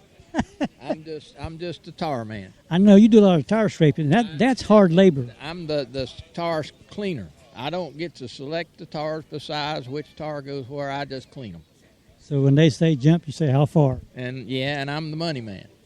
Every successful race team has a pocketbook behind them. I'm glad to know that you're involved in that way. I've been there and done that. Yeah. But really, Luke, he drove a great race. I thought what impressed me is when he came up on lap traffic, because I always worry about when these fast cars late in the race come up on a car that's not quite as quick as they are. You never know if you can get around them. And I think Luke did a great job and played it right and just kept right on going. I was really hoping he'd win this race. He hadn't won one in a little while up here. The worst finish he's had this year in Junior Honda is third. He had 2 wins, 3 seconds, won the national championship race down here when USAC was here, and this makes his 3rd win during the regular weekly series. He got off to a hot start beginning of the year, and I think we even talked about how much different he approached it this year, because last year I think he could be here or there, he didn't care, but now I think he's wanting to be a race car driver. He decided he wants to drive, plus he's got a good car and got a good motor, and his whole attitude changed 100 degrees. It was interesting. Usually when Luke's in the right mood, he'll talk your head off, but in Victory Lane, it was yes, no, yes, or no. Of course, he was probably so hot climbing out of that car, it's got to be miserable out there. It just depends on how you catch him. That's the beauty of being a kid, isn't it? Yeah. Well, we'll look like we're getting ready to withdraw the red flag and get these cars pushed off. Had a couple of pretty good-looking wrecks, but thankfully everybody walks away. Yeah. You don't want to see nobody get hurt. Well, good luck to you with Riffle Brothers Racing.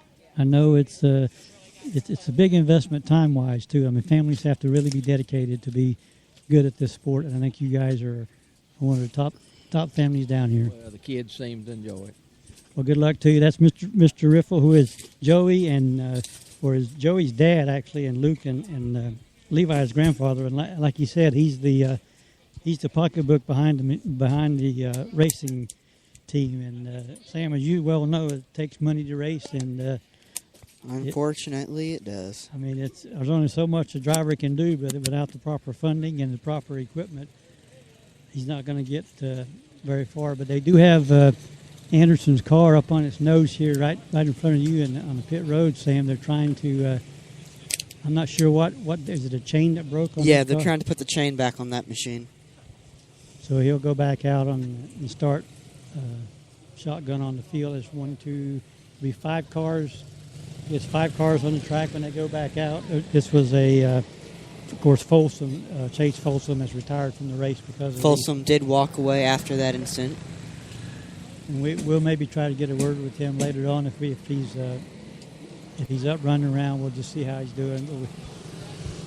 But they are getting the field realigned with the 4 cars that are on the track, and of course Anderson Alex here sitting on his nose with, again, a host of volunteer help trying to get that car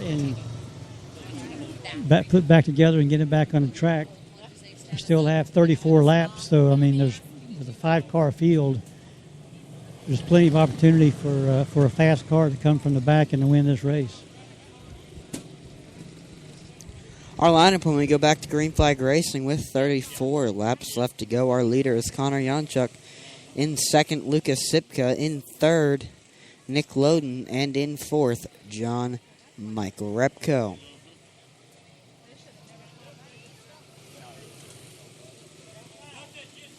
That is our lineup with 34 out of 35 laps still yet to be run. The flagman just gave the 5 to go sign, so they've got the field lined up in tow. So by rule, Mr. Anderson will have 5 laps.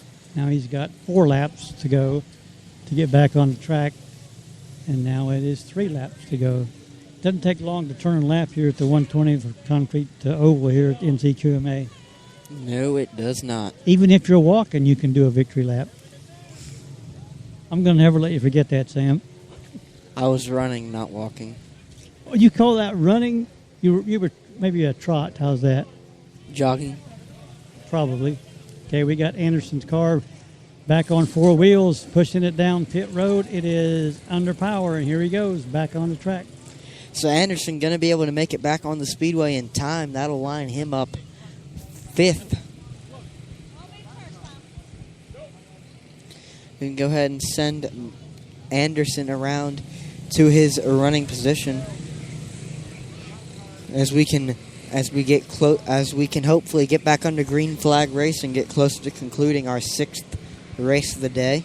We were running pretty quickly earlier, and then the wreck started happening. Yeah, they had hoped to get done earlier today, but when you have these red flag situations, there's nothing you can do. You just have to... As long as they're done in time for me to get home and watch Richmond. 1 to go this time by Janchuk and lead him in turn number 3. Yellow flag will fly.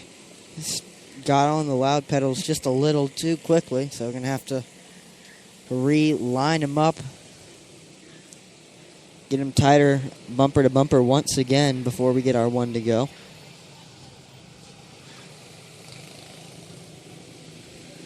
One to go once again, this time by Janchuk, Sipka, and Loden near top 3. Green flag back out into the air.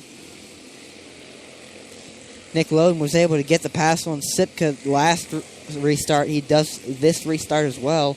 Loden didn't have quite the heat race he wanted, finishing in the 5th place position, where he is running much quicker in our feature event now. Loden up into the 4th place running position with 30 laps left to go. Our leader is Connor Janchuk in the Flash Engines machine. Janchuk has about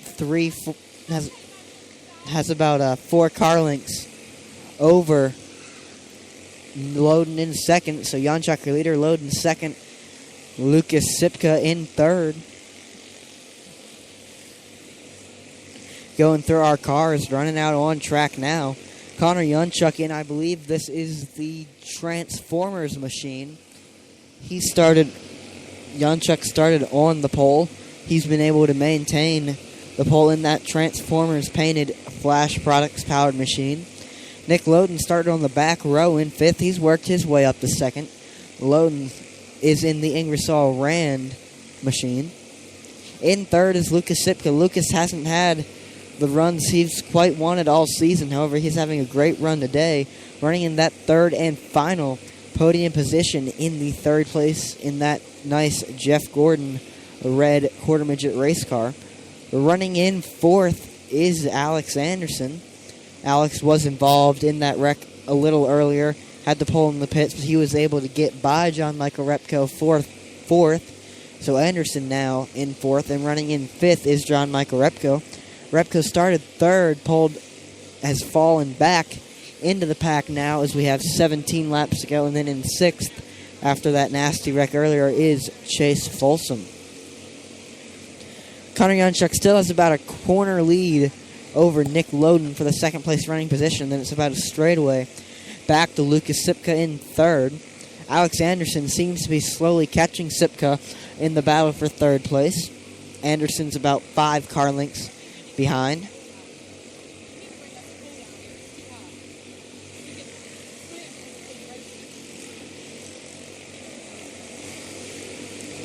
Connor Yonchuk has put the 3 car of John Michael Repko 1 lap down. Alex Anderson has now caught third place Lucas Sipka. He's going to look low down the front straightaway. Makes a daring move there. However, is able to get the job done. Move Anderson up to third. Sipka drops out of that third and final podium spot back to fourth. Nick Loden still about a half a straightaway behind Connor Yonchuk in the battle for the lead with 6 laps left to go. Loden's just running, hoping Yonchuk makes a mistake. Yonchuk's got that flash-powered machine on a rail today.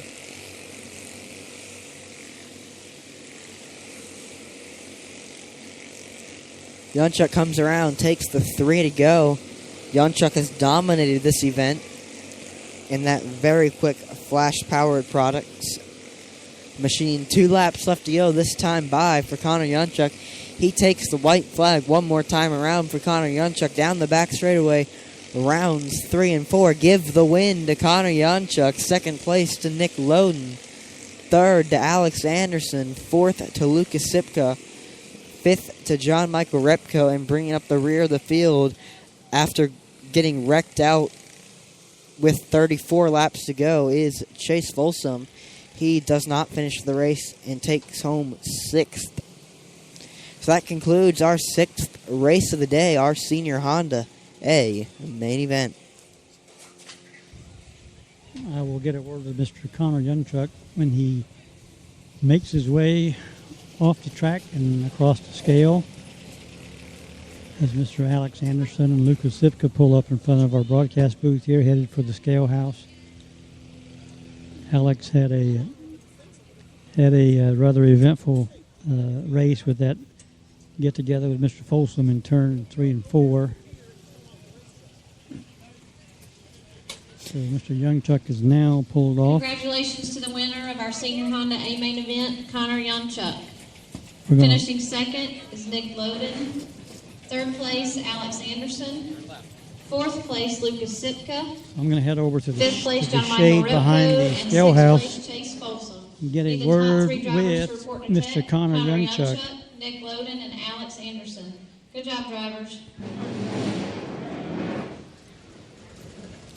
Yonchuk picking up the win. Senior Honda A main event, leading from flag to flag. 5 more races left on the day. We've been racing for about 2 hours now. It's 3:15 local Eastern time.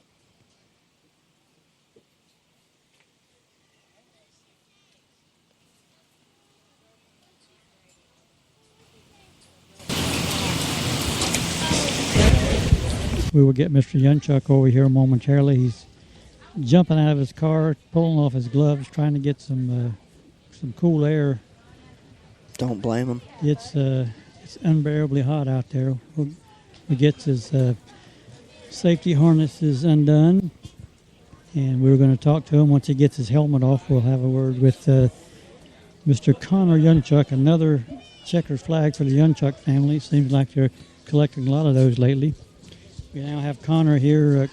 Connor, that was you led from green flag, from first to last lap. You were leader, had about an 8 or 9 car length lead over the second place car. But how did it feel out there? It looked like you had the field covered. It was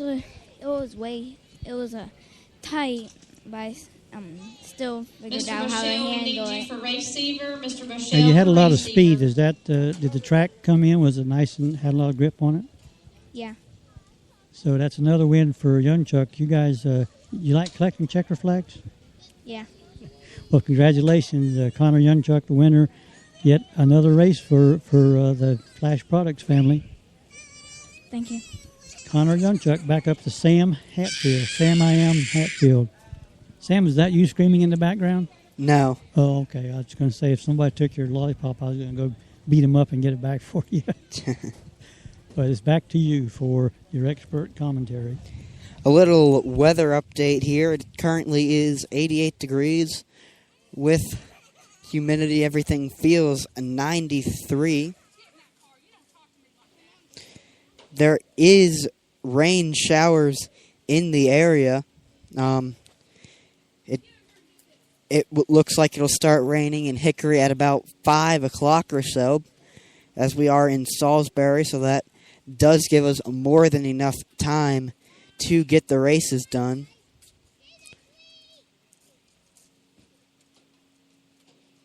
And it's not going to start raining for a little bit. Mr. Sipka, the Blue Rookies are ready whenever you are. Just waiting for Mr. Sipka for the Blue Rookie A main event.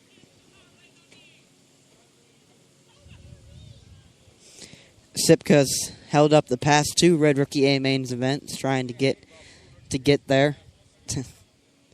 Rookie director deserves his time. Mr. Boschel, we need you for receiver, please. It is hot, but will look like it'll start cooling down here at the Speedway just a little bit soon, but not enough to really affect the handling of the cars. And once again, as I said, rain still about probably 3 or so hours out. Still clear Carolina blue skies with some scattered white clouds, not the black rain clouds.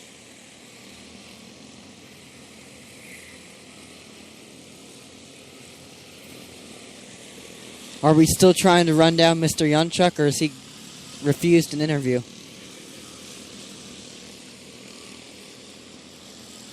Are we still trying to run down Yunchuk, or has he refused an interview, or was I just not paying attention during it?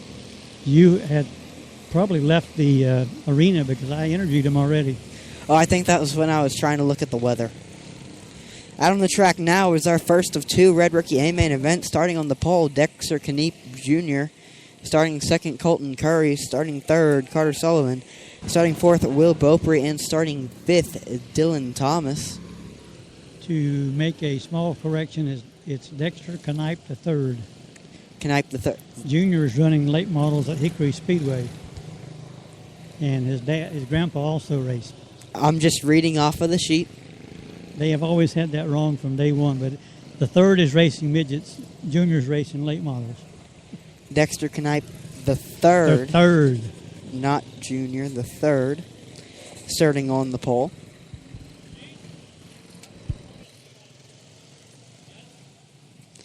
Received the most passing points out of all drivers.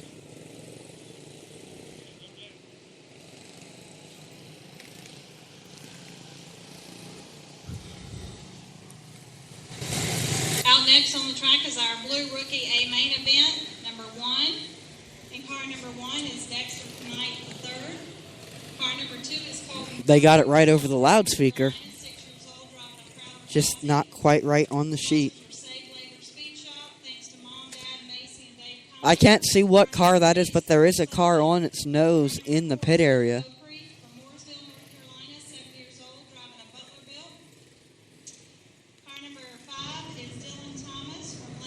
That is Will Beaupre, number 4. They're up, have it up on his nose, looking to tighten the chain. Once again, Kirby Purvis there, helping out as always.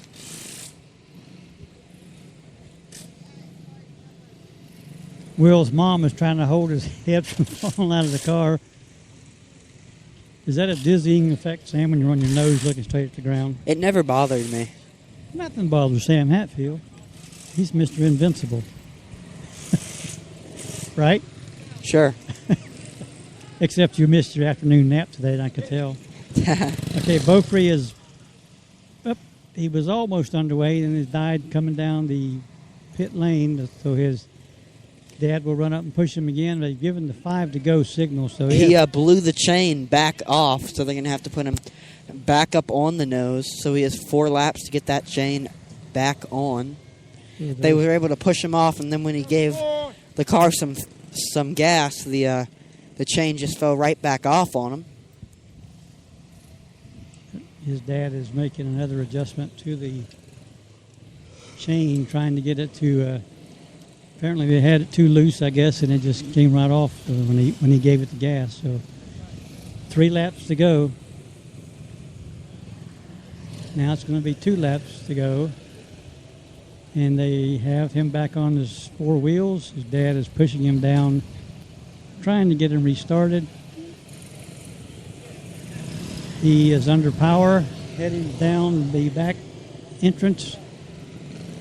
And now he has looks like he may be finished for the day because apparently the chain has come off again.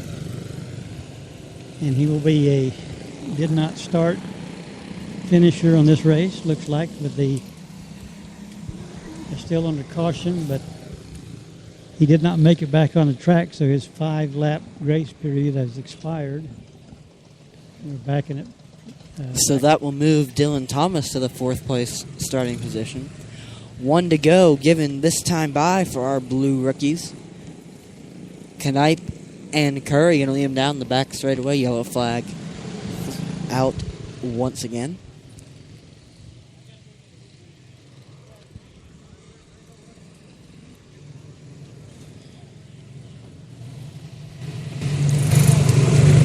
Once again, the 1 to go is given. Knipe and Curry going to lead him down the back straightaway in turn number 3. Green flag out in the air, 25 laps in our blue rookie A main event in number 1. Knipe has about a 2-car length lead over Curry in second, and it's about a straightaway back to Sullivan and Thomas battling for the 3rd place starting position. Finishing position, excuse me. 3rd place position. Our cars have begun to spread out, however, there's at least 2 car lengths separating each of our cars throughout the field with 20 laps to go in our blue rookie A main event.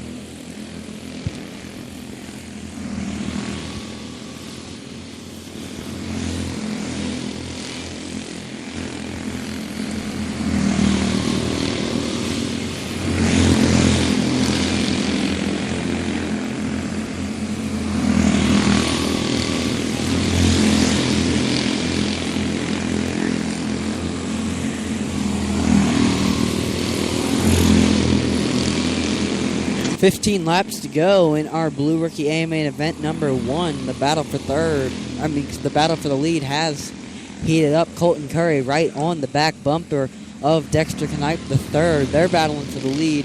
However, they are beginning to catch the lap cars of Dylan Thomas and Carter Sullivan.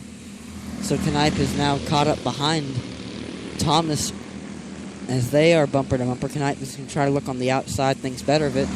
Pulls to the inside, gets the job done on Thomas. Now he has his sights set on putting Sullivan a lap down. Curry now trying to follow Knipe under, get by Thomas. 10 laps left to go this time by as the yellow flag does come out. The 5-car of Dylan Thomas is sitting sideways down the back straightaway. I believe that Curry might have got into the back end of Thomas a little bit there and sent him for the spin cycle.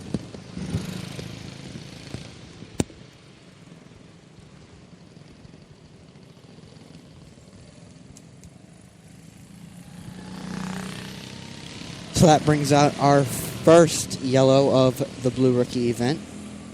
Have to wait to get the lineup to you.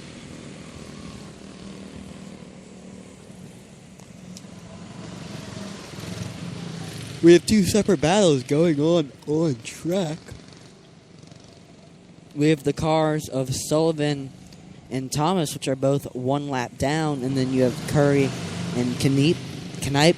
How do you pronounce it? Knipe, I believe, the 3rd, are both on the lead lap. So there's a battle for the lead and also a battle for 3rd, both brewing on the track at the same time.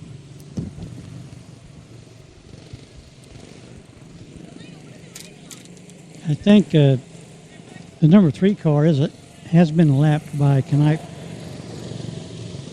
So he's actually would be starting in the 3rd position, I suppose. Because number 5 was also, I think, lapped. So they're motioning number 5 to move. Number 5 is moving up to ahead of Colton Curry. They're going to put Colton at the rear of the field. So don't know. So as they run on the track, it's going to be Knipe the third will be leading, and then the 3 car is going to be a lap down, and that is Carter Sullivan.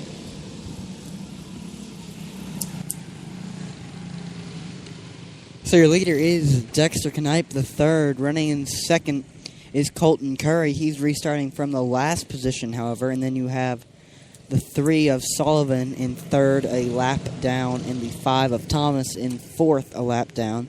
Sullivan's lined up, however, in the second slot. Thomas in the third slot. Green flag back out in the air. If Curry wants to try to get a piece of Knipe for the lead, he's going to have to battle through these 2 lap cars. Definitely a big disadvantage for Curry there, having to start on the back after contact with the lap car of Dylan Thomas.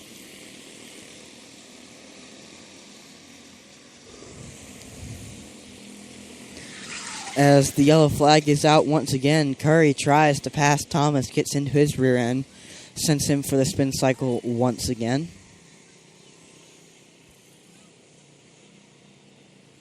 Telling you, these rookie races are always the hardest to commentate. They're just much slower because they are, of course, rookies than your other classes. Plus, they normally tend to spread out. So definitely the hardest races to commentate are rookie races out now. However, you need rookies, as that's what keeps the club going. Including this one, there is 5 races yet to be run this weekend at the NCQMA Speedway. So that was again Colton Curry getting into the rear of the number 5 car, Dylan Thomas, here in turn 4. That will be Curry's second strike. However, he still is running in second on the lead lap.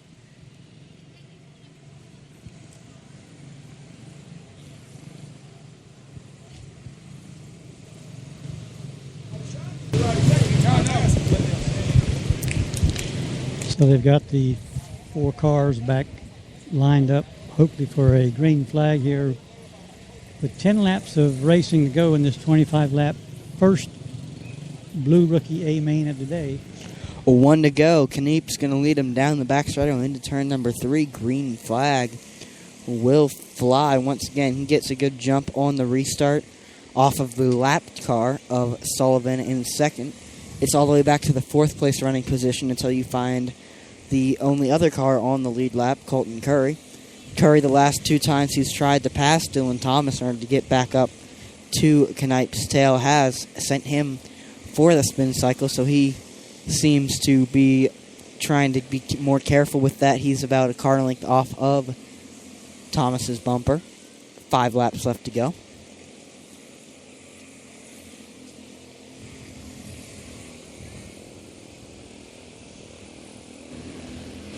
Looks like Dexter Knipe III is checked out about a half a lap ahead of the field, kind of on a rail out here, just hitting his marks and making laps. Only 3 more to go to win another race here in the Blue Rookies. Green flag out, 2 more laps left to go. White flag in the air 1 more time around for Knipe. He's dominated this race. He's going to take the checkered, give the win to Dexter Knipe III. Second will go to Colton Curry, 3rd to Carter Sullivan, and 4th to Dylan Thomas. As that concludes our 7th race of the day. 4 races left to be run. 1 more Blue Rookie, then Light World Formula Heavy Honda and Light 160. Now we'll get a word with Mr. Knipe III once he has gone through all the post-race requirements. Obviously, he does his victory lap, and then he comes to the scale house to be weighed to make sure he meets the minimum weight requirement for Blue Rookies. And Dexter has won races before here, so he's he is definitely a race car driver. I know his family has a history of being good race car drivers, and I think young Dexter's going to just follow suit here and also make a name for himself in racing. So he comes off the track toward the scale house. It'll be just a couple of minutes before we can get to the winning driver. Dad goes over and helps unbuckle some of the safety equipment.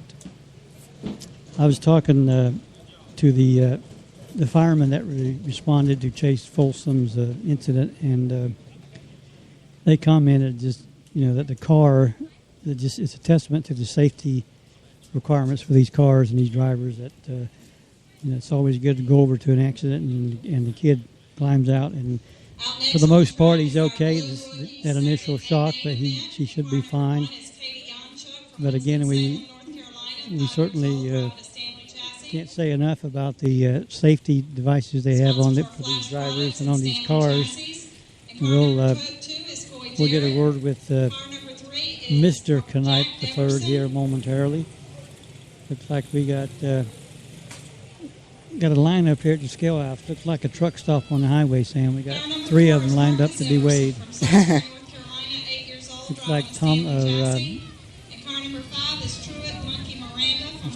comes off the number 5 car. They look like they're absolutely worn out in those cars. Hot.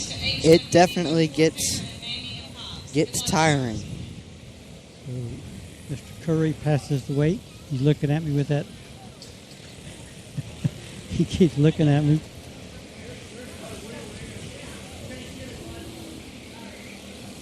So Knipe is on the scale coming across. He's probably thinking, oh my gosh, I got to talk on the air again. Out on the track now is the second Blue Rookie A main event. Starting on the pole is Katie Yonchuk. As soon as he gets out of the car, we're going to ask Mr. Knipe a couple of questions so he can get something to drink. Dexter, I'm kind of getting used to talking to you in Victory Lane. Do you realize how good you're doing out there? Yep. Now, you come from a racing family, right? Yes. So you want to be a race car driver even when you get older? Yes. Well, that was a great race. I was impressed with how you handled that lap car, because sometimes those slower cars, when you come up on them, if they make the wrong move, then it ruins your day. But you did a remarkable job getting around that car. I didn't know, I was scared because last time I ran into the lap car, I'm like, I don't want to run into the lap car anymore. So I didn't, and I was like, and he spun out, so. Well, you did a good job, won another race. It's kind of becoming a lot of fun winning these races, isn't it? Yes. Well, thanks a lot for stopping by, and congratulations. Thank you. Dexter Knipe III, very polite young man who's going to have to get used to winning because he is certainly a force to be reckoned with. I can see him climbing through the rookie ranks here pretty quickly and getting up into the competitive classes here at the NCQMA. Out on the track now, our Blue Rookie A main event. Starting on the pole, Katie Yonchuk. Starting second, Coy Jarrett. Starting third, Jack Everson. Starting fourth, Marcus Everson. Second row is both Everson boys. And starting in fifth is Truett Miranda.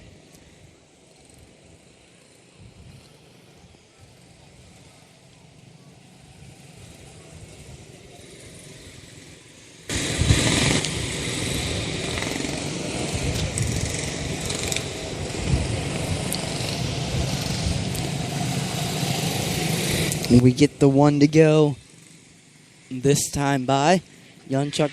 Nope.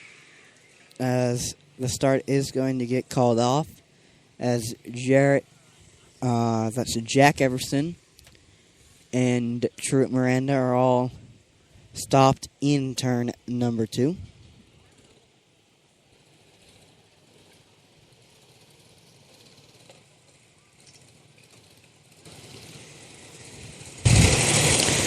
So go get those cars pushed off and put them back in their position so we can get to racing again.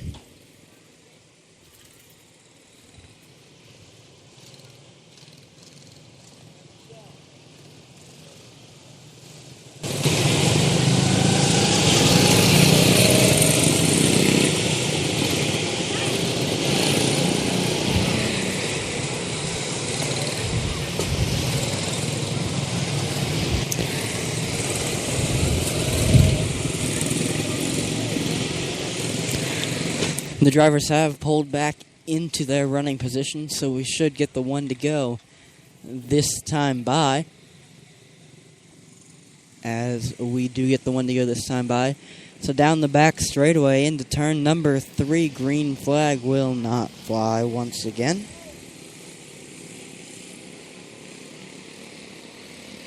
As the green flag has flown, I'm not quite sure what happened there. They had the yellow out and then switched it to a green flag. Don't know what happened there, but green flag is out on the speedway. Katie Onchuk is your leader. She's got about 5 car lengths on Coy Jarrett. Yellow flag, Truett Miranda, and I believe that is Jack Everson. Both into the front straightaway wall. Both piled into the wall.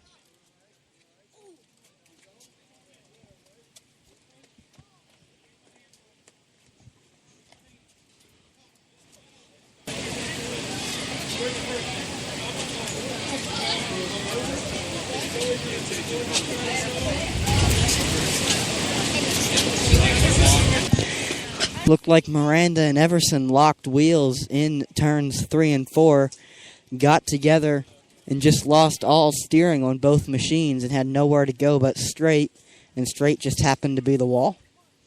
So both cars have lifted the wall up as they both seem to be a little stuck under the soft tire wall safer barrier.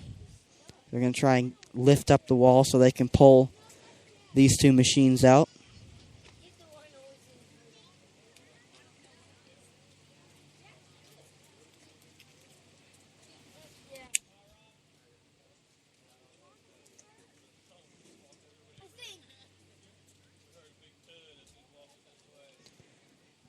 They have dislodged both cars from the soft wall, as both drivers seem to be shaking their heads as if they are okay.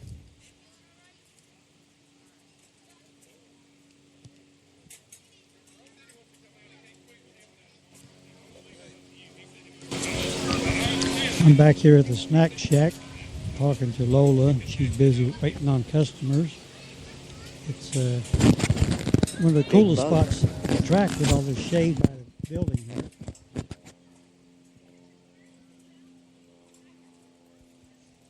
So they've got another red flag with a couple of cars that are, I guess, got together in turn 4 again, Sam?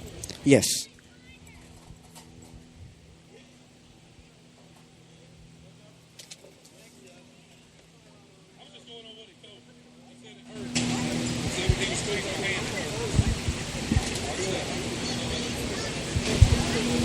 I don't think it's anything you probably need to go to the hospital for, but I'm just passing on what he was telling me.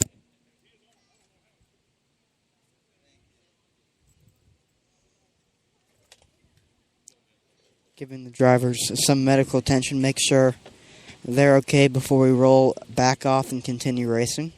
I think our first responders have been busier than crew chiefs here today with all the spins and hitting the wall and running together. You definitely don't want to keep the first responders busy. We will need help moving the wall. Both drivers have been cleared from medical.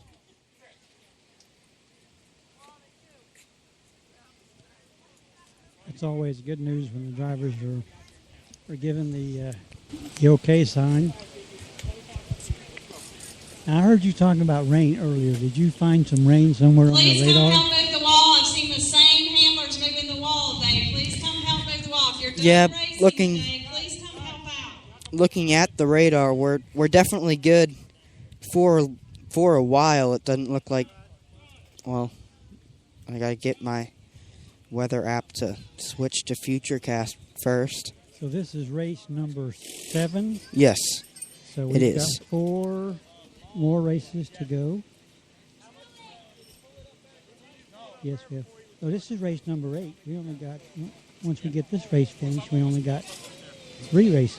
All right, ready? 4 times. 1, 2, 3. You can hear them counting down to move the wall over there. That wall was really dislodged, wasn't it? I mean, they had cars up under it, and looked like they really hit it hard. And the weather seems to have changed from when I looked at it earlier, is because my radar isn't really showing any rain around the area until about 5:30. About 5:30 it hits Hickory, and that's when it stops counting down. So we should have until 6:15, 6:30 or so until we get any rain in the area, which is more than enough time to complete the races we have remaining. Why don't you check the weather for Richmond International Raceway and see what we can expect tonight when we all get home in the air conditioning? My radar doesn't work for that long. For that long? Yeah. You can't scroll your map down to get to Richmond? Oh, it doesn't. As of now, it's only giving me predictions up till 5:30. Okay.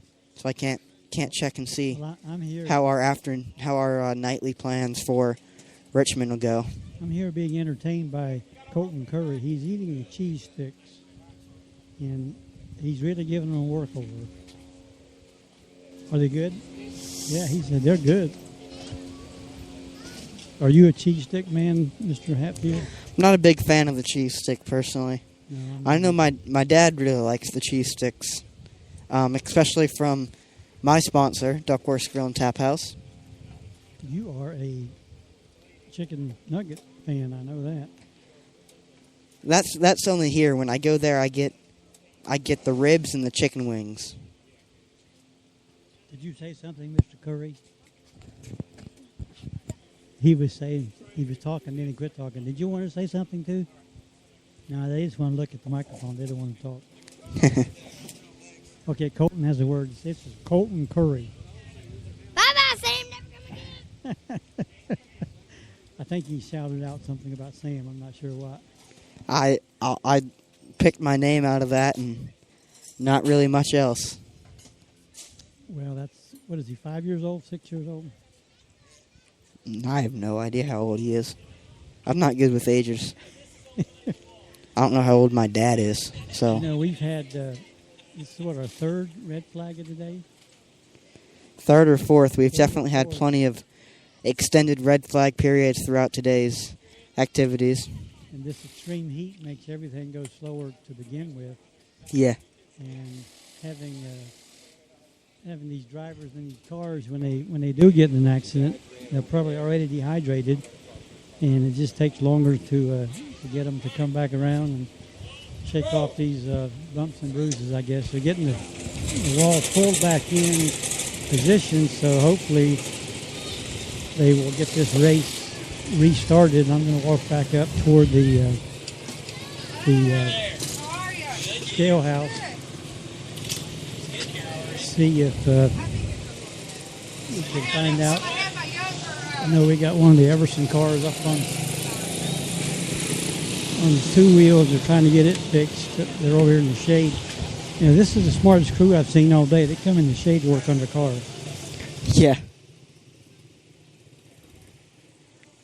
Truett Miranda, who also had to pull into the pits after that incident, is back on the track underway. Our lineup, when we go back to green flag racing with 25 laps left to go in our NCQMA main event, our leader is Katie Yonchuk, second place Coy Jarrett, third Marcus Everson, and fourth Truett Miranda, as all four cars have now stopped in turns 3 and 4.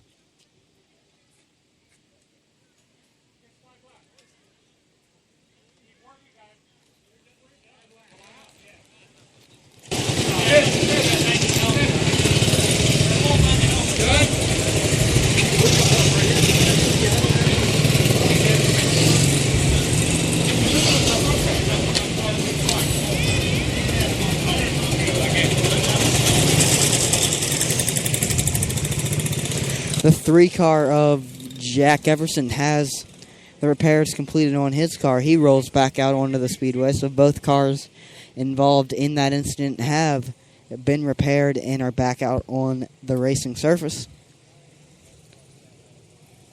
Jack will restart in the 5th position.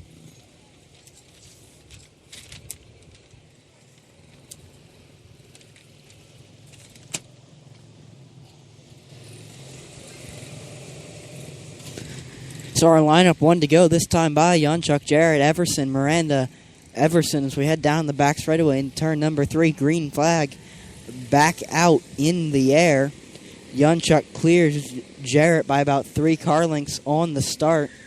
Yonchuk definitely got the start she was looking for in that frozen painted machine.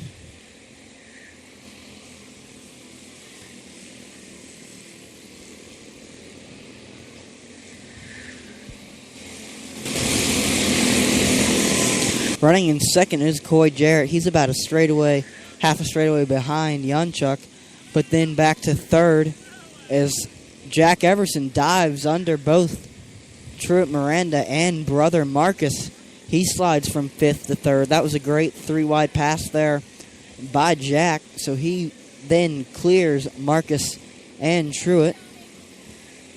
Katie Yonchuk now beginning to catch Truett Miranda to put him 1 lap down. Marcus Everson right in front. Yonchuk's going to look low. Oh, Yonchuk and Miranda both in the wall down the front straightaway. Red flag out in the air once again.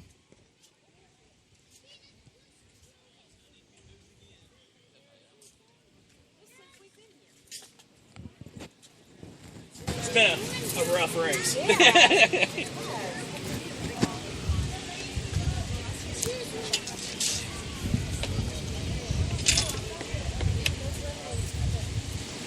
Why did she do that?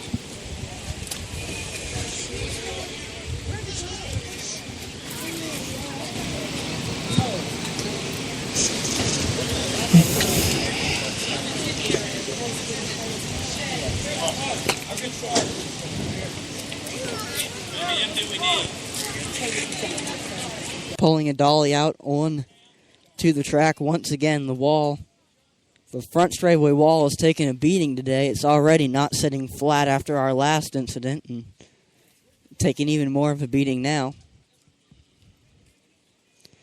The back of the wall's raised about an inch off of the ground in the exit of turn number 4.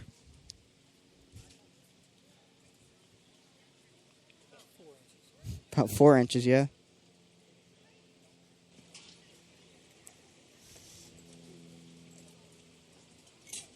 Sam, you might want to give that guy next to you a headset.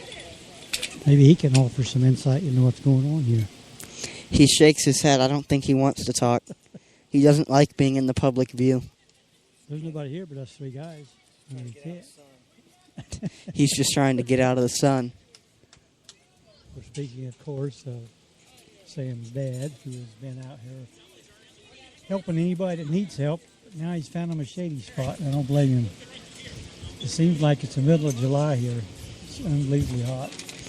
In about a month, feel like it's the middle of February. And we'll be complaining about that too, right? Exactly. Too cold to be out here. But yet again, another red flag. This is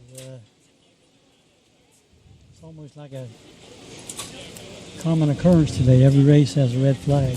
Seems like it's Bowman Gray style today. Demolition Derby where a race breaks out.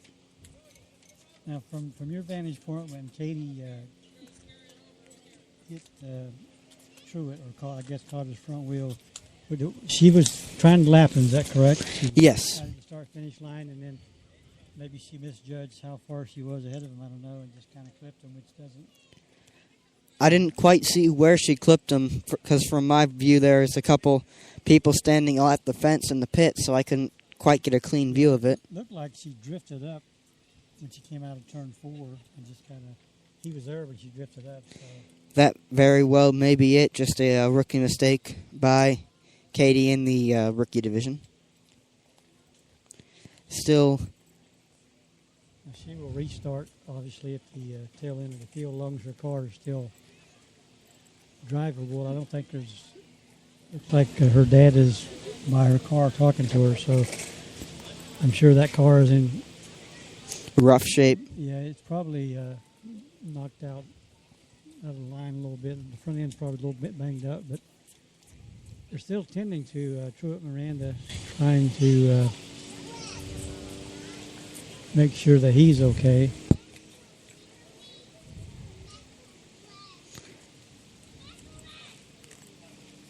You have the 2 volunteer firemen as our medics, but also, I believe that's Carrie Kenny down there. She's going through nursing school right now, helping out our 2 official medics who have completed their training.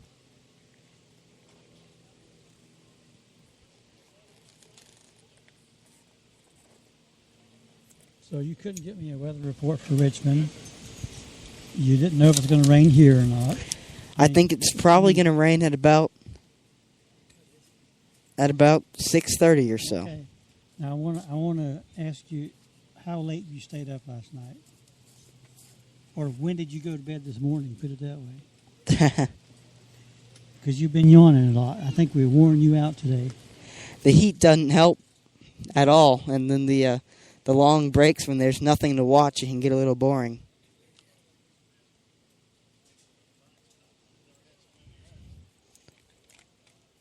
Yeah, we probably could have had the last race already completed if we didn't have the extended red flags, which obviously are necessary because of the concern for drivers. Yes. That the Everson brothers over in turns 1 and 2 with identical looking cars. One of our first responders is coming back to his, looks like he's going to get some ice out of his cooler maybe. They're going to be out of ice packs by the end of the day, it seems. We've gone through a lot of it today. Well, when that sun goes behind the clouds, Sam, it's like opening up a refrigerator door here.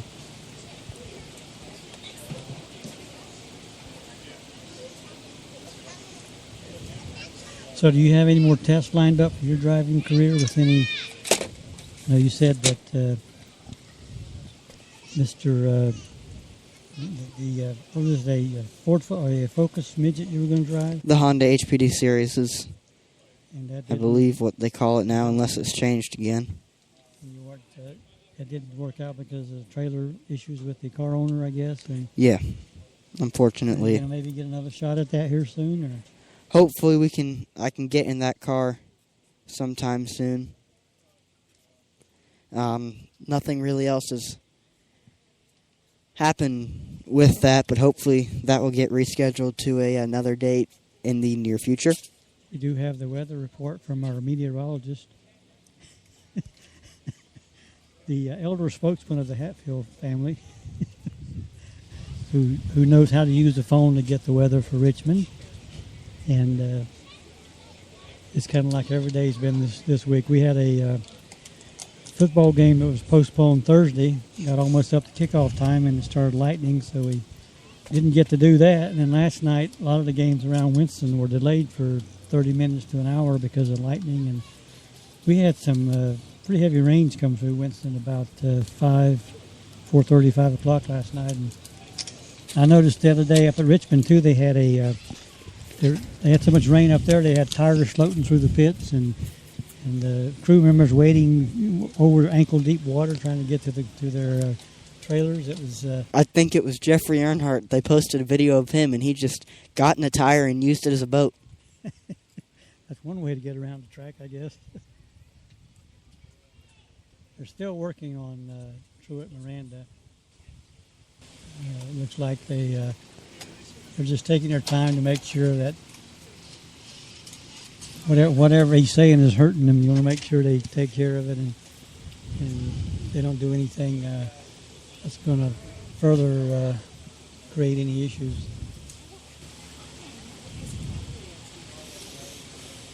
So who are you picking to win the race tonight, Sam, at Richmond? Going with Kevin Harvick.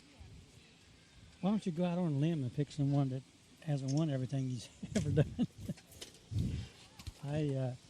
I think it's going to, yeah, I mean, that's not a bad choice. Kevin Harvick or Jeff Gordon?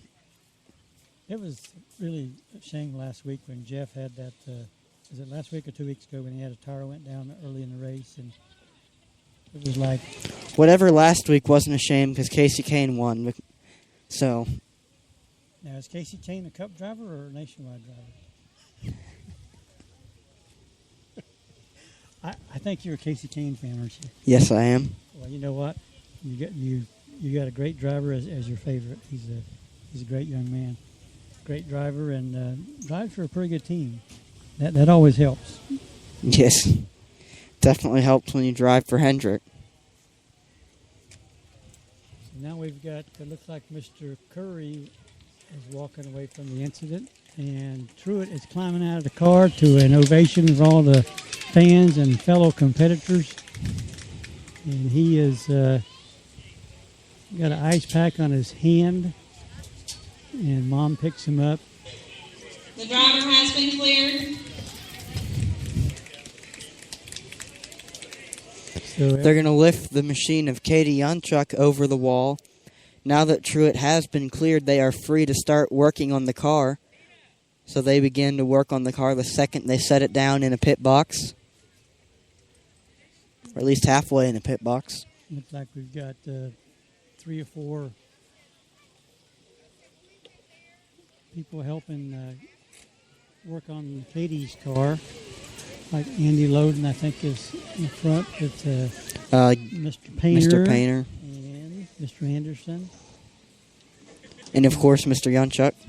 And supervising the whole operation is Kelly Yunchuk, because every job has to have a supervisor. And she's making sure that her little girl's car is taken care of. They got to put the real boss out on this one. Yep.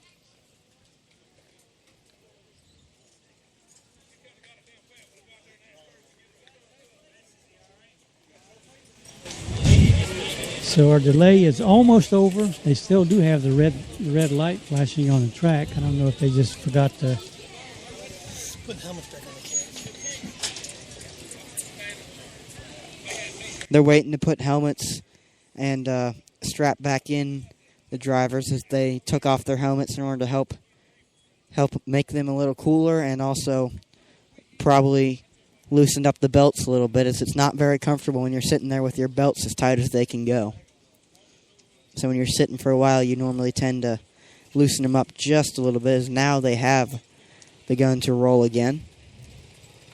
So we will get this race restarted here, hopefully, in just a couple of minutes. They will get the field lined up and give the other cars a 5-to-go signal. Looks like, obviously, Truitt is finished for the day. They're pulling his car back to the garage area through the scale house, side of the scale house. So they're going to have one car out of the race for sure. Looks like Katie is getting her car repaired. And we've got right now we got 3 cars that are still on the track. He has not given now he's given looks like Ronnie gave the 5 laps to go this time by for the repair.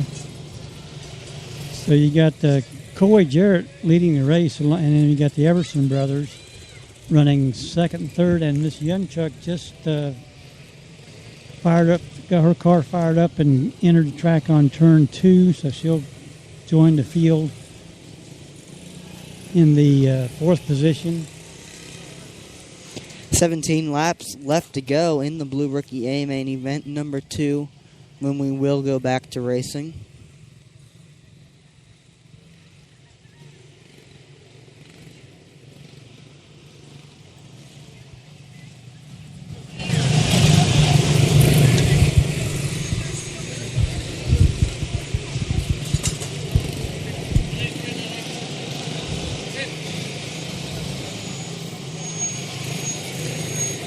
Still waiting to get the 1 to go.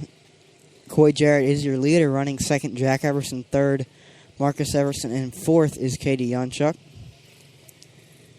1 to go. This time by, Jarrett's going to lead him down the back straightaway into turn number 3. Green flag will fly. Jarrett and Jack Everson able to pull out a large 4-car length gap over Marcus Everson in the 3rd place running position. As the yellow flag is out, Katie Yunchuk has stopped high atop the track in turn number 4. Not quite sure what happened there. The car fired back off so she didn't lose a chain, so I'm not sure why she did stop.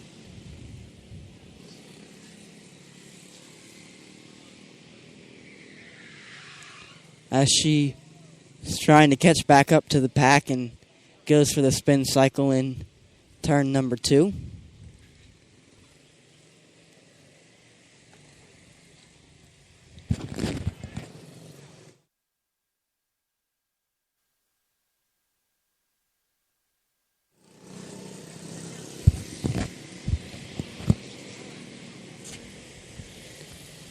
Yunchuk now catching up to the pack. When we go back to green flag racing, there'll still be 17 laps to go.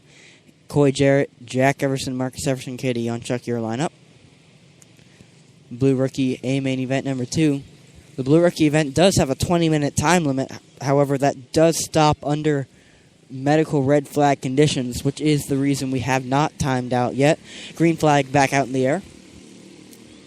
Once again, Coy Jarrett, Jack Everson get a good start. However, Jack got into the rear end of Coy there, got him a little loose. Jack Everson now pulls under Coy Jarrett for the lead. Jack Everson, your leader. Marcus Everson got into the rumble strips there, so that slides him back into the 4th place position. He did, however, go under the yellow line and keep going, so that is a black flag on Marcus Everson. That is his day over.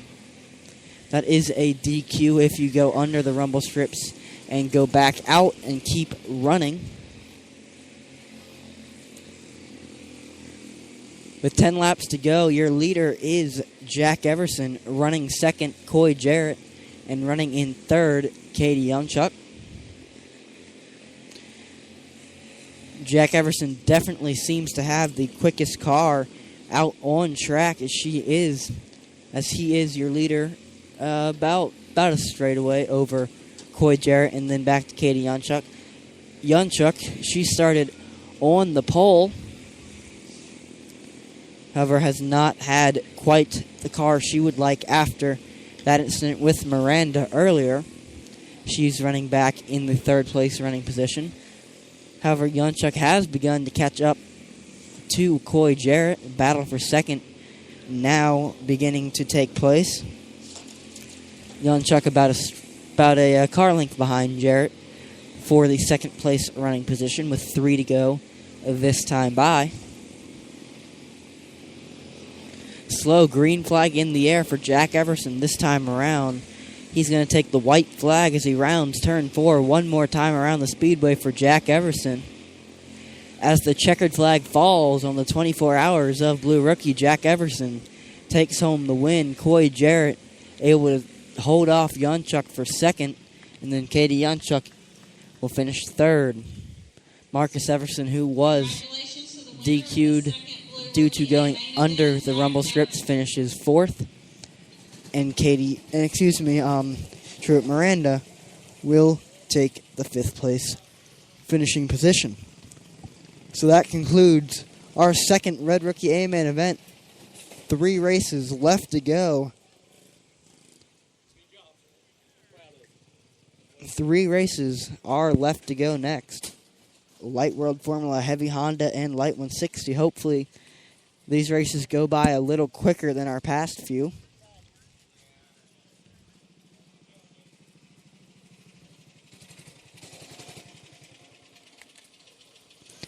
So we'll try to get a word with Jack once he climbs out of the car after getting weighed. That concludes our 8th out of 11 races of the day. Blue Rookie A main event number 2.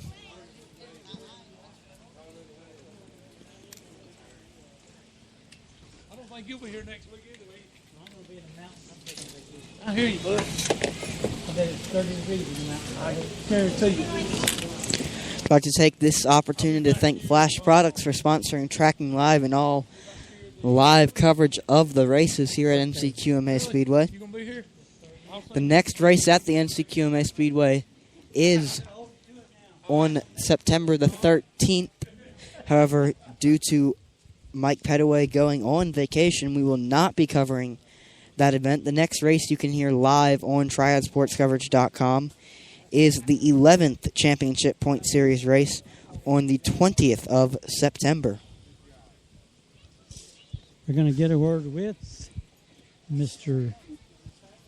Jack Everson as soon as he climbs out of the car and gets can get his helmet off. Looks like Mr.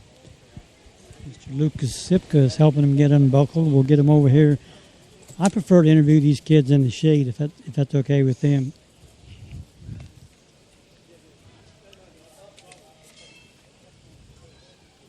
They're still trying to get Jack out of the car. They're also looking at Jack's, his brother Marcus's car. And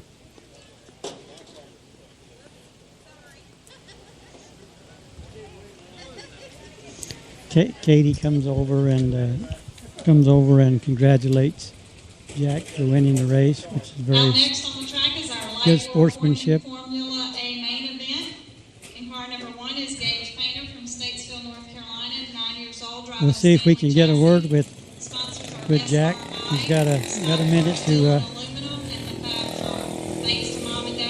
trying to get all his belts out of the way so he can get out of the car. Number 2 is Nick Loden from Stanley, North Carolina, 9 years old, driving a Stanley chassis. Sponsors are Ingersoll Rand. Let's go here to the stage, Jack. We'll ask you a couple of questions about this race. My grandparents for all the support. Good luck, drivers. We got the winner of the Blue Rookie race number 2, Jack Everson.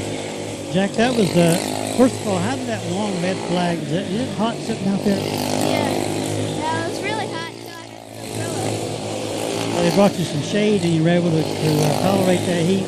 Now on the race, after those cars were eliminated, when you got around Coy, I mean, you were gone. I just got to take the people to help fix my car. Finishing order for the Well, you had a good race, and your brother's car had a little problem. Jack Everson, second place. Coy Jarrett, third place. Katie Yonchuk, fourth place. Truett Miranda, fifth place. Marcus Everson. Well, congratulations on a great. This your first win? Third win? Well, congratulations on a great. It's a hot day out here, but you did a good job. Thank you. That's Jack Everson, the winner of the second Blue Rookie race. Another future star here at NCQMA. Out on the track now is our Light World Formula A main event. Starting on the pole, Gage Painter starting second. Nick Loden, green flag out in the air. Loden's going to not try to battle on the outside. He pulls in the line. He's running in second. This is a 30-lap event, by the way. Loden stays right on Painter's bumper. This is Nick Loden's first race in Light World Formula as he gets totally sideways in turn number 3. Does a great job saving that machine. He had that car angled towards the infield and was able to save it. He ever lost a little bit of momentum there. He's fallen back to about a car length behind. Loden once again gets sideways. He was able to catch right up to Painter's bumper. It looks like Loden's trying to maybe get on the throttle and pull down to pass at the same time, which you can't really do in these World Formulas. You have to get on the throttle when they're angled straight and then try to get the line and get under. Loden's about 2 car lengths behind Painter. Light World Formula is the quickest class run on a weekly basis at the NCQMA Speedway. The fastest class in quarter midget racing is the AA division. However, due to the extreme expense of running those motors, considering that you have to rebuild them almost every 5 races, they're just not quite economical enough to run on a weekly basis. They're normally run at any national event or regional event up in the northern part of the country.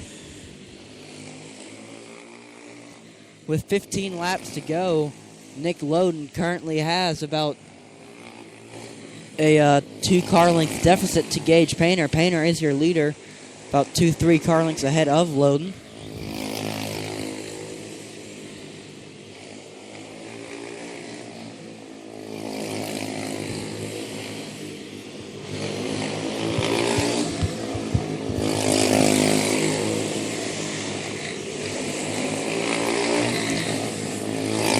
With 10 laps left to go this time by, nothing much has changed in the lineup. Gage Painter still 3 car lengths ahead of the only other car out on track, which is Nick Loden.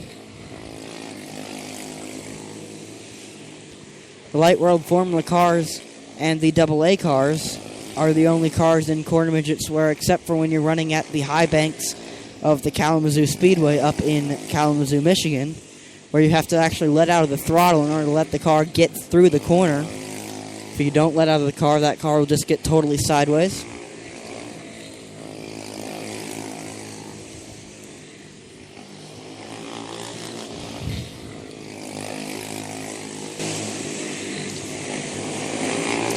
Two laps left to go for Gage Painter. This time around, he currently has about a 5 car length advantage over Nick Loden in second. White flag one more time around for Gage Painter. He heads down the back straightaway through 3 and 4. Give the win to Gage Painter. Second place goes to Nick Loden as Painter spins it in the cool down lap out of turn number 2. Don't know if he was going for a burnout there or what. I'm sure Nick Loden went by thinking you couldn't have done that a lap earlier.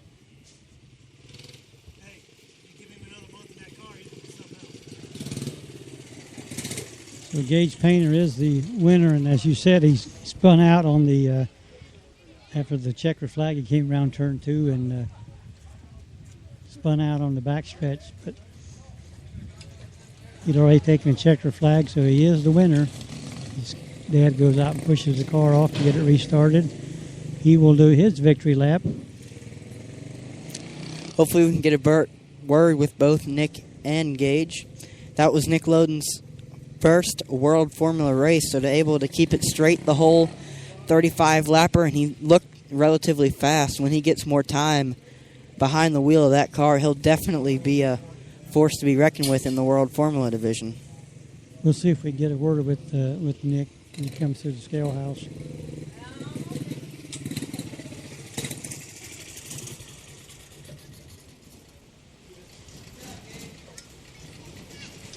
Out next on the track is our heavy Honda A main event. And car number 1 is Macy Curry from Salisbury, North Carolina, 14 years old, driving a Stanley chassis. Sponsors are Save Labor Speed Shop. Thanks to Mom, Dad. We were missing one of our normal World Formula machines. That would be Ryan Repko. Ryan is running his limited late model up at the Motor Mile Speedway in Radford, Virginia this weekend. We'll get a word with Gage probably first. He's already climbed out of his car. He'll Car number 4 is Abigail Kinney from Salisbury, North Carolina, 9 years old, driving a Prowler chassis. Sponsors are Farmhouse see if we can get Thanks to Gage is getting some post-race Grandma Joe and words from his dad. They're analyzing what happened, and we will get a word with both drivers here momentarily. Gage just headed over and see what he's got to say. Mr. Gage Painter, another victory, and it was an interesting race. That was Nick's first World Formula race. Did you feel him on your bumper there at the beginning, and you kind of left him, you kind of went away from him? Yeah, I felt him a little bit. I was like, oh God, this ain't going to be good. And when he felt him bump me, I decided to drive it in harder, like drive in the gas harder, then let off somewhere else, see if it was faster. And it was faster, so I may start doing that from now on, and it was really good. So I'd just like to thank all the guys that came out and helped me today. Now, you spun out after the checker flag, man. What was that? Trying to do a burnout. Trying to do a burnout? You've been watching too much TV. Yep, I have. Well, congratulations on another win, man. Good job. Thank you. Mr. Gage Painter, who took that car to victory lane. Looks like Mr. Loden is heading toward his trailer, so we won't be able to get a word with Nick. Nick saw the microphone and ran away. He's walking back over toward the hot chute, probably getting ready for either another race or he's going to go hang it up. Maybe he has another. Yeah, I see one of his cars in the hot chute. So next out on the track is our heavy Honda A main event. Starting on the pole, Macy Curry. Curry finished second in the heat race, however, went from 7th to get there, so got more passing points than Jacob Borst, who actually won the heat race from the pole. So starting second will be Jacob Borst. Starting third will be Brandon Anderson. Starting fourth will be Abigail Kenny. Starting 5th will be Luke Akers. 6th will be Jordan Redmond. And 7th will be Lath Trabelsi. Curry hoping to get a better run than she did earlier today in her Heavy 160 car. She said the car was just too loose. So she's hoping to get a better run in our Heavy Honda A main event.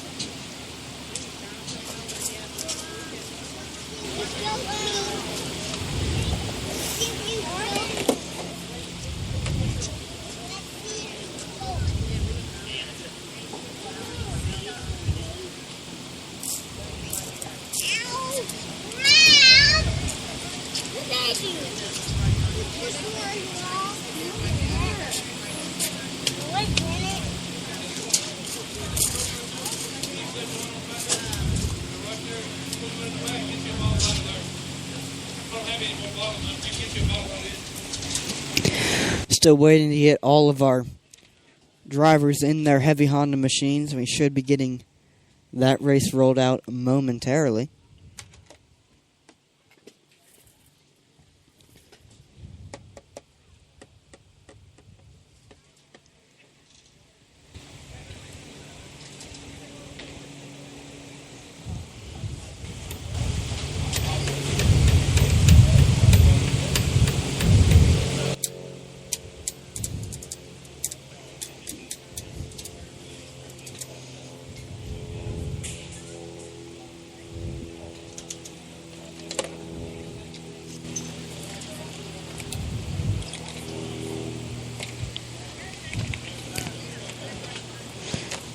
I'd like to take this opportunity to thank Flash Products for being the sponsor of Tracking Live and all live race coverage here at the NCQMA Speedway.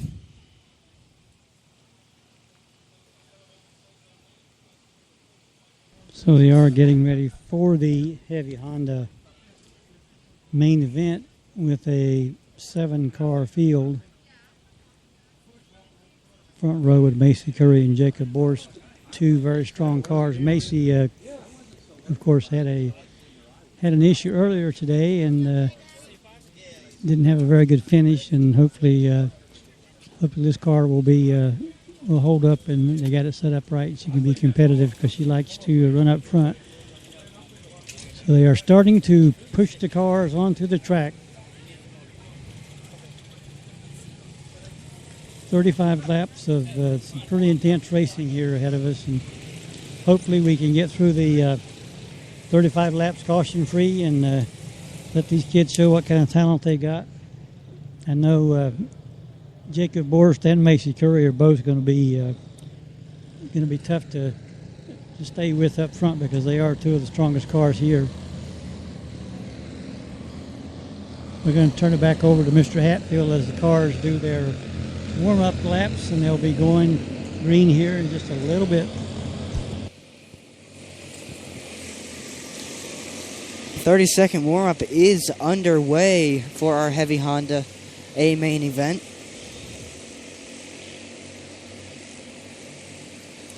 As that time has now expired, so the yellow flag back out on the speedway as our warm-up session has ended. So we're going to go ahead get these drivers lined up double file, and we should be getting to racing momentarily.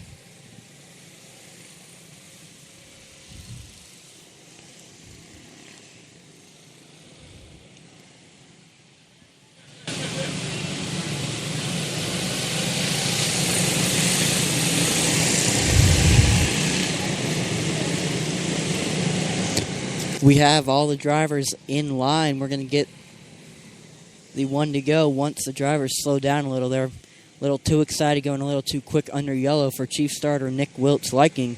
So 1 to go out this time. No, it's not. Still waiting for the 1 to go.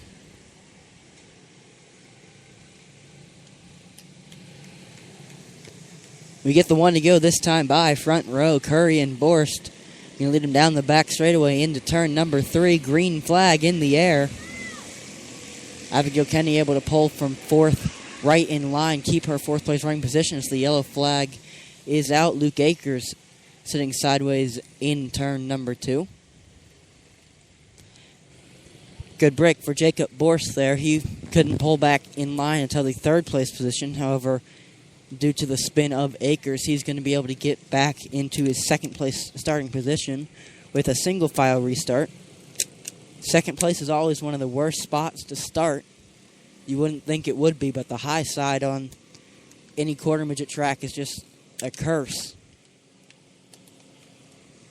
You normally get that freight train back 2 or 3 spots unless you get lucky or you're just aggressive enough to get on the inside without wrecking anything.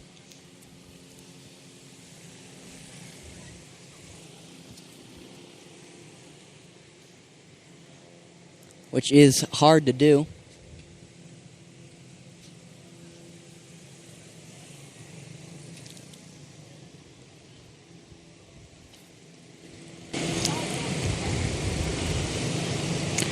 Our lineup when we go back to Green Flag Racing, your leader is Macy Curry. In second, Jacob Borst. Third, Brandon Anderson. Fourth, Abigail Kenny. Fifth, Jordan Redmond. Sixth, Luke Akers. And in seventh is Lath Trebelsey. 1 to go this time by. Curry going to lead him slowly down the back straightaway into turn number 3. Green flags in the air. Everyone is going to go above the restart stripe. Yes, they are.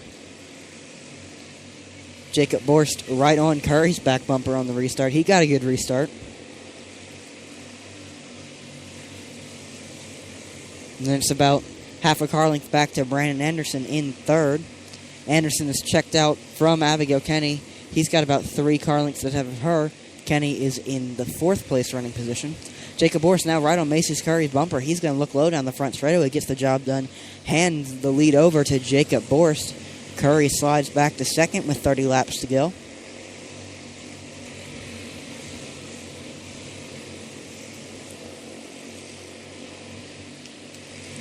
Curry, however, is going to battle back. Curry is now right on Borst's bumper. She's going to look low down the back straightaway, gets the job done, hand the lead back over to Macy Curry. Borst stays right on Curry's bumper. He's going to go for the crossover down the back straightaway, gets the job done. Lead back to Borst. Borst and Curry crossing over. That is giving Brandon Anderson a chance to catch. Anderson now on Curry's bumper, and Anderson's going to look low down the front straightaway, gets the job done. Slide Curry back to third. All that crossing over does for you is just simply allow people to catch up to you. They should have just known that they had plenty of time to battle it out later and just gone nose to tail and tried to check out from the field. However, they did not do that, which is why Curry is now back in third. Jacob Borst has caught lap car Lath Trebelsey, gets the job done as Curry looks low under Anderson down the back straightaway. Hands second place over to Curry. Curry now catches Trebelsey, gets by Trebelsey down the back stretch. Jacob Borst still your leader with 19 laps to go. It's about 5 car lengths separating Jacob Borst back to Macy Curry. Curry has Anderson right on her bumper. If the two of them are driving the way they need to catch Borst, they just need to stay nose to tail, try to draft a little bit, and catch right up to Borst. Running back in the 4th place position is Abigail Kenny. Kenny's about 5 car lengths behind Anderson, who's running in 3rd.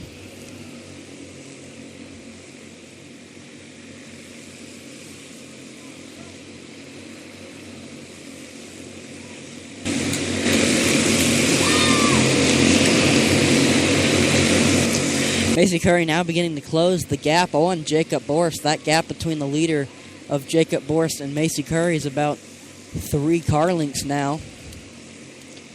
Curry was able to pick up 2nd place in the heat. Let's see if she can change that to a win in the A main. Jacob Borst now beginning to catch Lath Trebelsey to put him a 2nd lap down. Borst going to look low down the back straightaway, get the job done, hand Trebelsey down to 2 laps down. Macy Curry is now only about a car length behind Jacob Borst. The battle for the lead's intensifying. Borst now beginning to catch Jordan Redmond. Is going to try to put her a lap down.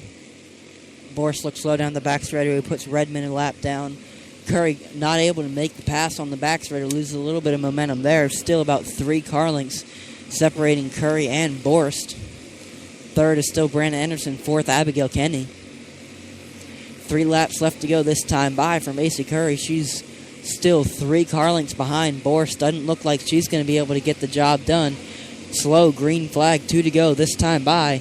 Boris heads down the front straightaway, takes the white flag, still 3 car length cushion between him and Curry. Heads out of turn 4, give the weekend heavy sweep to Jacob Boris. Curry takes second, Anderson third, and Kenny takes fourth. Outside podium looking in. Good race there, nice and caution free is always what you want to see. Only 1 yellow at the very beginning of the race. So that concludes our 10th race of the day. We will get a word with Mr. Jacob Boris, who has won yet another race down here after coming back late in the summer, right before school started. He came back, and when he came back out here, he made a lot of people turn their heads because he had a real fast car. He's done a great job of driving. He did a great job that race of negotiating the lap traffic. It seemed like it didn't slow him down at all to get around the lap cars, and it just shows that how much talent these drivers have. So we will get a word with Mr. Borst. We got a whole line of cars going over the scale. Second place is Macy Curry. Third place is Brandon Anderson. 1, 2, and 3, please report to tech. Finishing fourth place is Abigail Kenny. Fifth is Luke Akers. Sixth, Jordan Redmond. Seventh, Laith Trebelsi.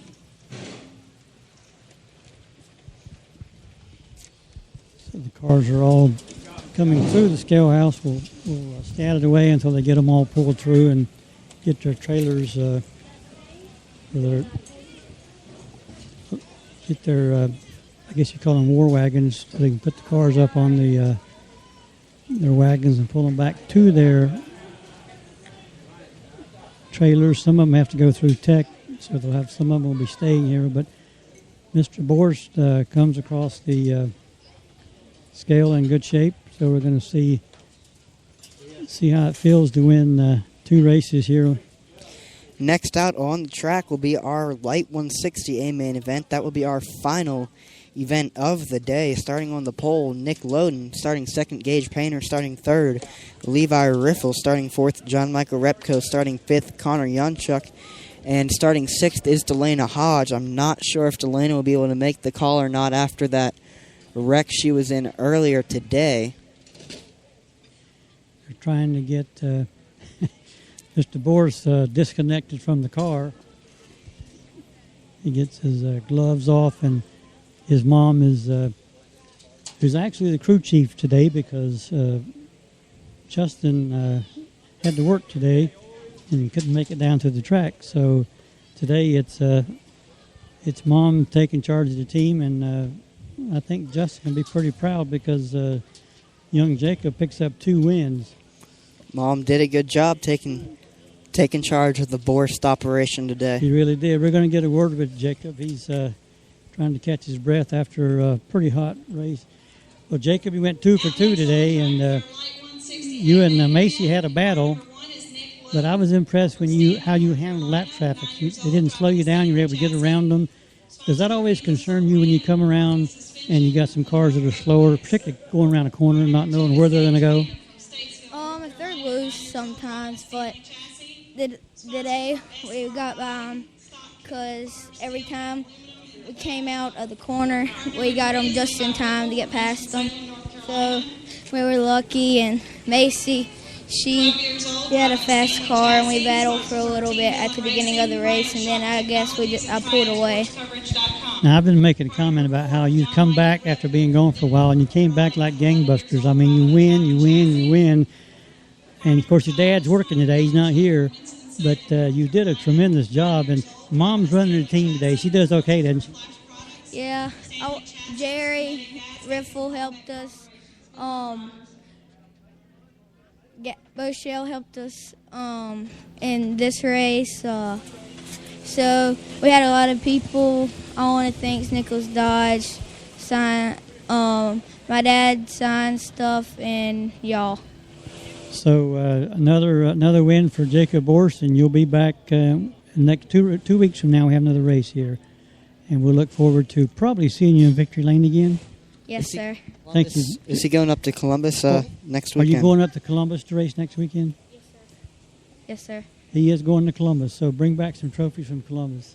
Congratulations, Jacob Borst, who has certainly got his cars really running good here the last 3 or 4 weeks. It seems like every race he gets in, he's either first or second. So it was a good, clean race. I think after we got it started, it did go caution free. We did have a little bit of an issue at the very beginning when Mr. Akers had some contact with, I believe, the late Trabelsi, and that spun him around in turn 2. But once they got lined up in single file, that race went in a hurry. So with this heat, we like those quick races, Sam. Yes, we do. We could have done 2 race days if we would have had races like that all day. So now we're down to the final event of the day, the Light 160, which you look at those 6 cars in that field. If Delana is able to start, I'm not sure. I guess I don't know if she's going to be able to answer the bell or not. She did get banged up a little bit in that one incident. I think her dad was saying there was an issue with the helmet. The padding or something in the helmet was not lined up perfectly inside the helmet, and it kind of pushed up into her, I guess, below her eye. But we'll have at least 5 of really top drivers down here. You got Loden, Riffle, Yunchuk, Painter, and John Michael Repko. And again, it's going to be anybody's race. 35 laps of Light 160 is always entertaining. So that race should be rolling off momentarily. I do have a question, Sam. You're wanting to go home and watch the Cup race on TV. How long is it going to be before you fall asleep tonight? Because you've been almost asleep today. I almost decided to watch the Nationwide race with my eyes closed last night. That's always a great way to watch NASCAR, with your eyes closed. Really? It's almost like a radio broadcast. My dad does it about every race. When he's lucky, they're open for the finish, and when he's not, he just goes and watches highlights to figure out what happened. There you go. So they're going through their warm-up laps here in the Light 160 final event of the Saturday racing here at NCQMA. It's been another exciting day of racing. Had quite a few, probably 5 or 6 red flag situations because of cars making contact with the wall. So luckily everybody is okay. Now they've thrown the caution to get this 5-car field lined up for the 35-lap feature, and I'll turn it over to Mr. Hatfield. Unfortunately, Hodge unable to make the call today. So our lineup: Loden, Painter, Riffle, Repko, Yunchuk, your 5-car lineup. Go ahead and get these drivers lined up, ready to go for 35 laps of Light 160 racing.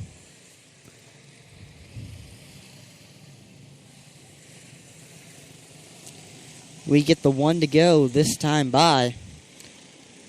Loden and Painter are going to lead him down the back straightaway. Green flag in the air. Painter seems to be getting stuck on that freight train outside line. He's able to drop back into 4th. However, from 2nd to 4th, definitely not the start Painter wanted. Nick Loden still your leader. However, Levi Riffle right on Nick's bumper. That's going to be the battle for the lead as Riffle looks low down the front straightaway, gets the job done. Yunchuk's going to try to pass, can't get the job done, so Yunchuk stays in line in 3rd. Loden, however, able to stay right on Riffle's bumper. Riffle not able to pull away from Loden any for the battle for the lead. We've got 4 cars in good position to win this race. All cars except for John Michael Repko are pretty much running nose to tail for the lead. Repko about 8-9 car lengths back. Now Nick Loden battles back for the lead under Levi Riffle. Slides in above Riffle. Hand the lead over to Nick Loden. 25 laps to go. Nick Loden is your leader. Levi Riffle still right on his bumper in second. Gage Painter's going to look low down the front straightaway, gets the job done. Hand the third place over to Gage. Gage now in that third and final podium position, about a car length separating each of our cars in the lead pack.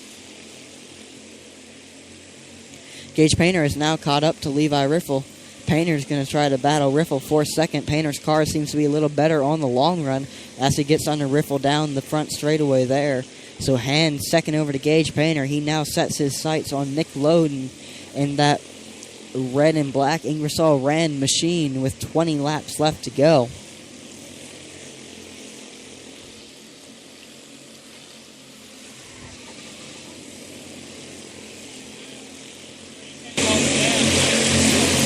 With 15 laps to go, Painter's car has definitely come in over the long run. He's right on Loden's bumper. Then they've left Riffle and Yunchuk in the dust. It's really a two-car battle for the lead now between Painter and Loden. Painter's going to look low down the back straightaway, gets the job done. Loden unable to make the crossover move. Painter's now cleared Loden by about a car length. I believe that's the race there for Gage. He definitely has the quickest car on track, and I believe he'll be able to pull away with it and take the win now. 10 laps left to go for Gage. Our running order with 10 laps left to go. Our leader is Gage Painter in second place, Nick Loden in third, Levi Riffle in fourth, Connor Yunchuk, and bringing up the rear of the field in fifth is John Michael Repko. Delana Hodge, due to that wreck earlier, unable to make the call.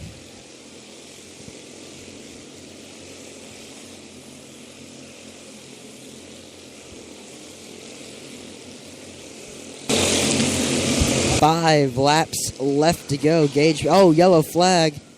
Riffle and Yunchuk both spin down the front straightaway. So that's going to bring out a yellow. They seem to be able to keep it off of the wall. So there might be a little damage from the cars colliding, but they're at least able to keep those machines out from under the safer barrier tire wall down the front straightaway.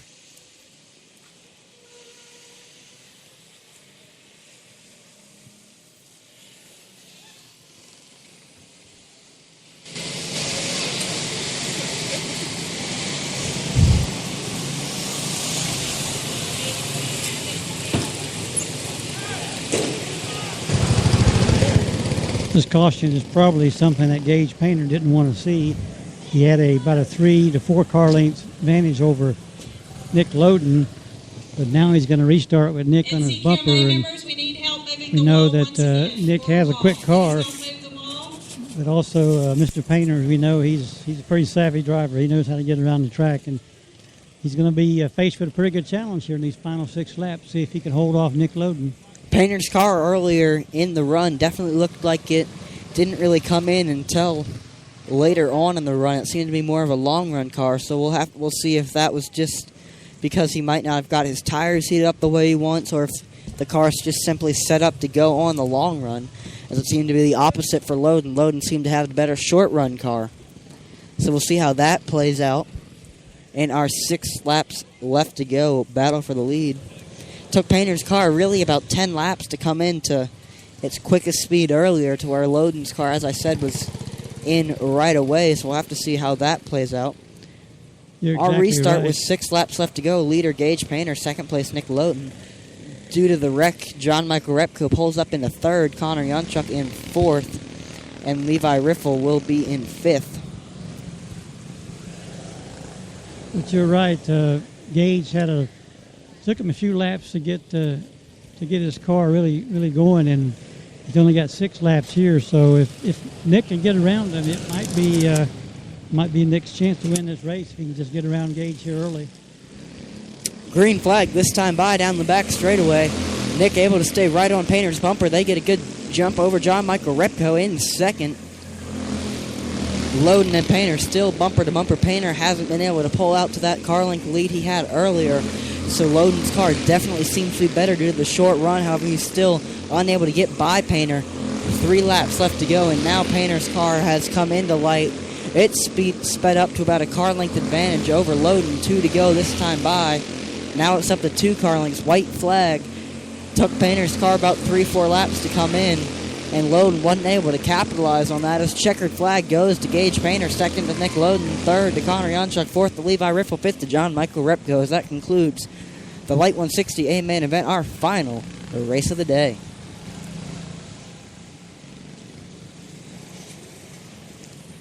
Congratulations to the winner of our Light 160A main event, Gage Painter. We will get a word with Mr. Painter for his, I think that's his 3rd win today, isn't it, Sam?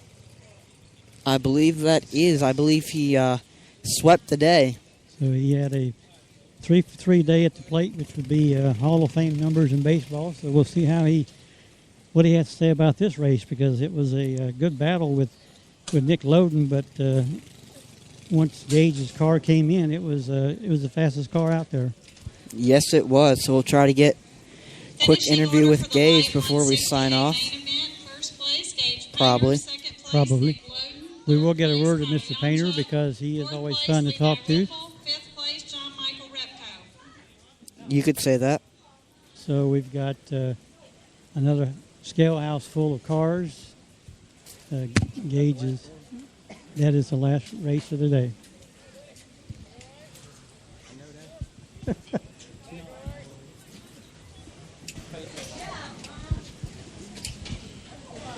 As soon as Mr. Painter gets across the scale, we'll ask him what he thought about his 3rd win of the day. Should be a happy night in the Painter household. Can't get much better than going 3-for-3 here at the NCQMA. And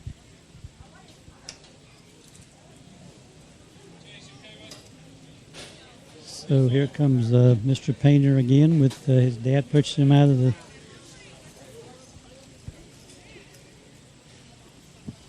I think he's going to make his way over here for yet his 3rd interview of the day.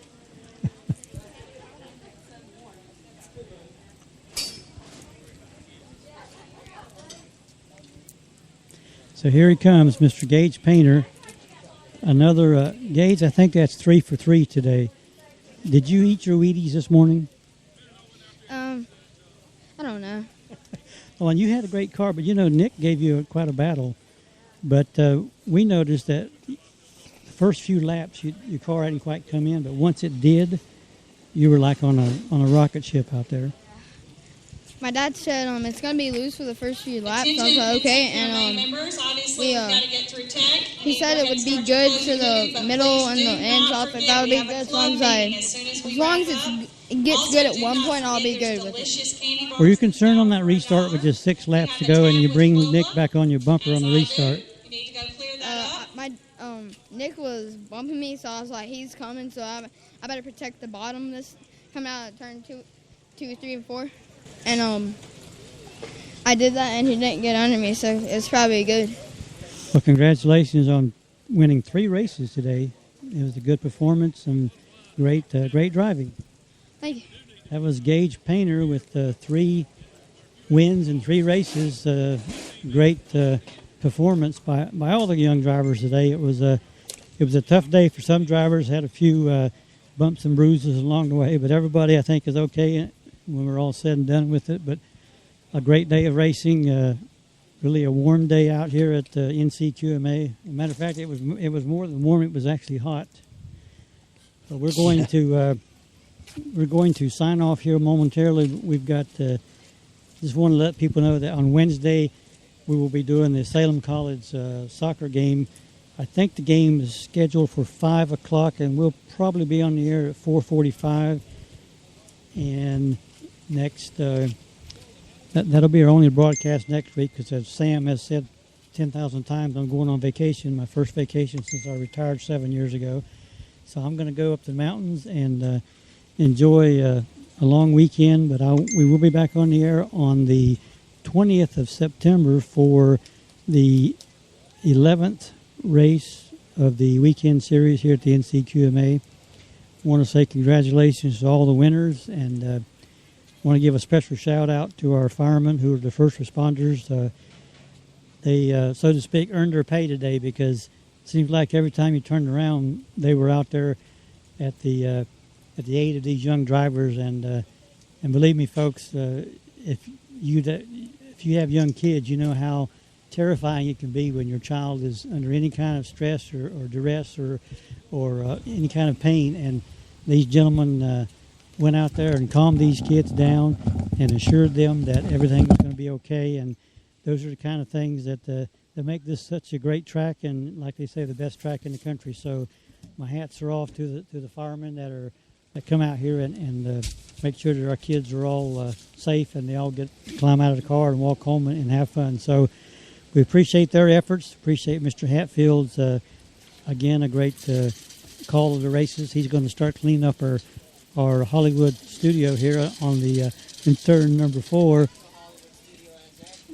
So we're going to go ahead and sign off from NCQMA in Salisbury. And again, we appreciate you listening in. We hope you enjoyed the broadcast. We want to thank Flash Products for his sponsorship of our racing broadcast. It's a great partnership we have with Mr. Chris Youngchuck. We appreciate it very much.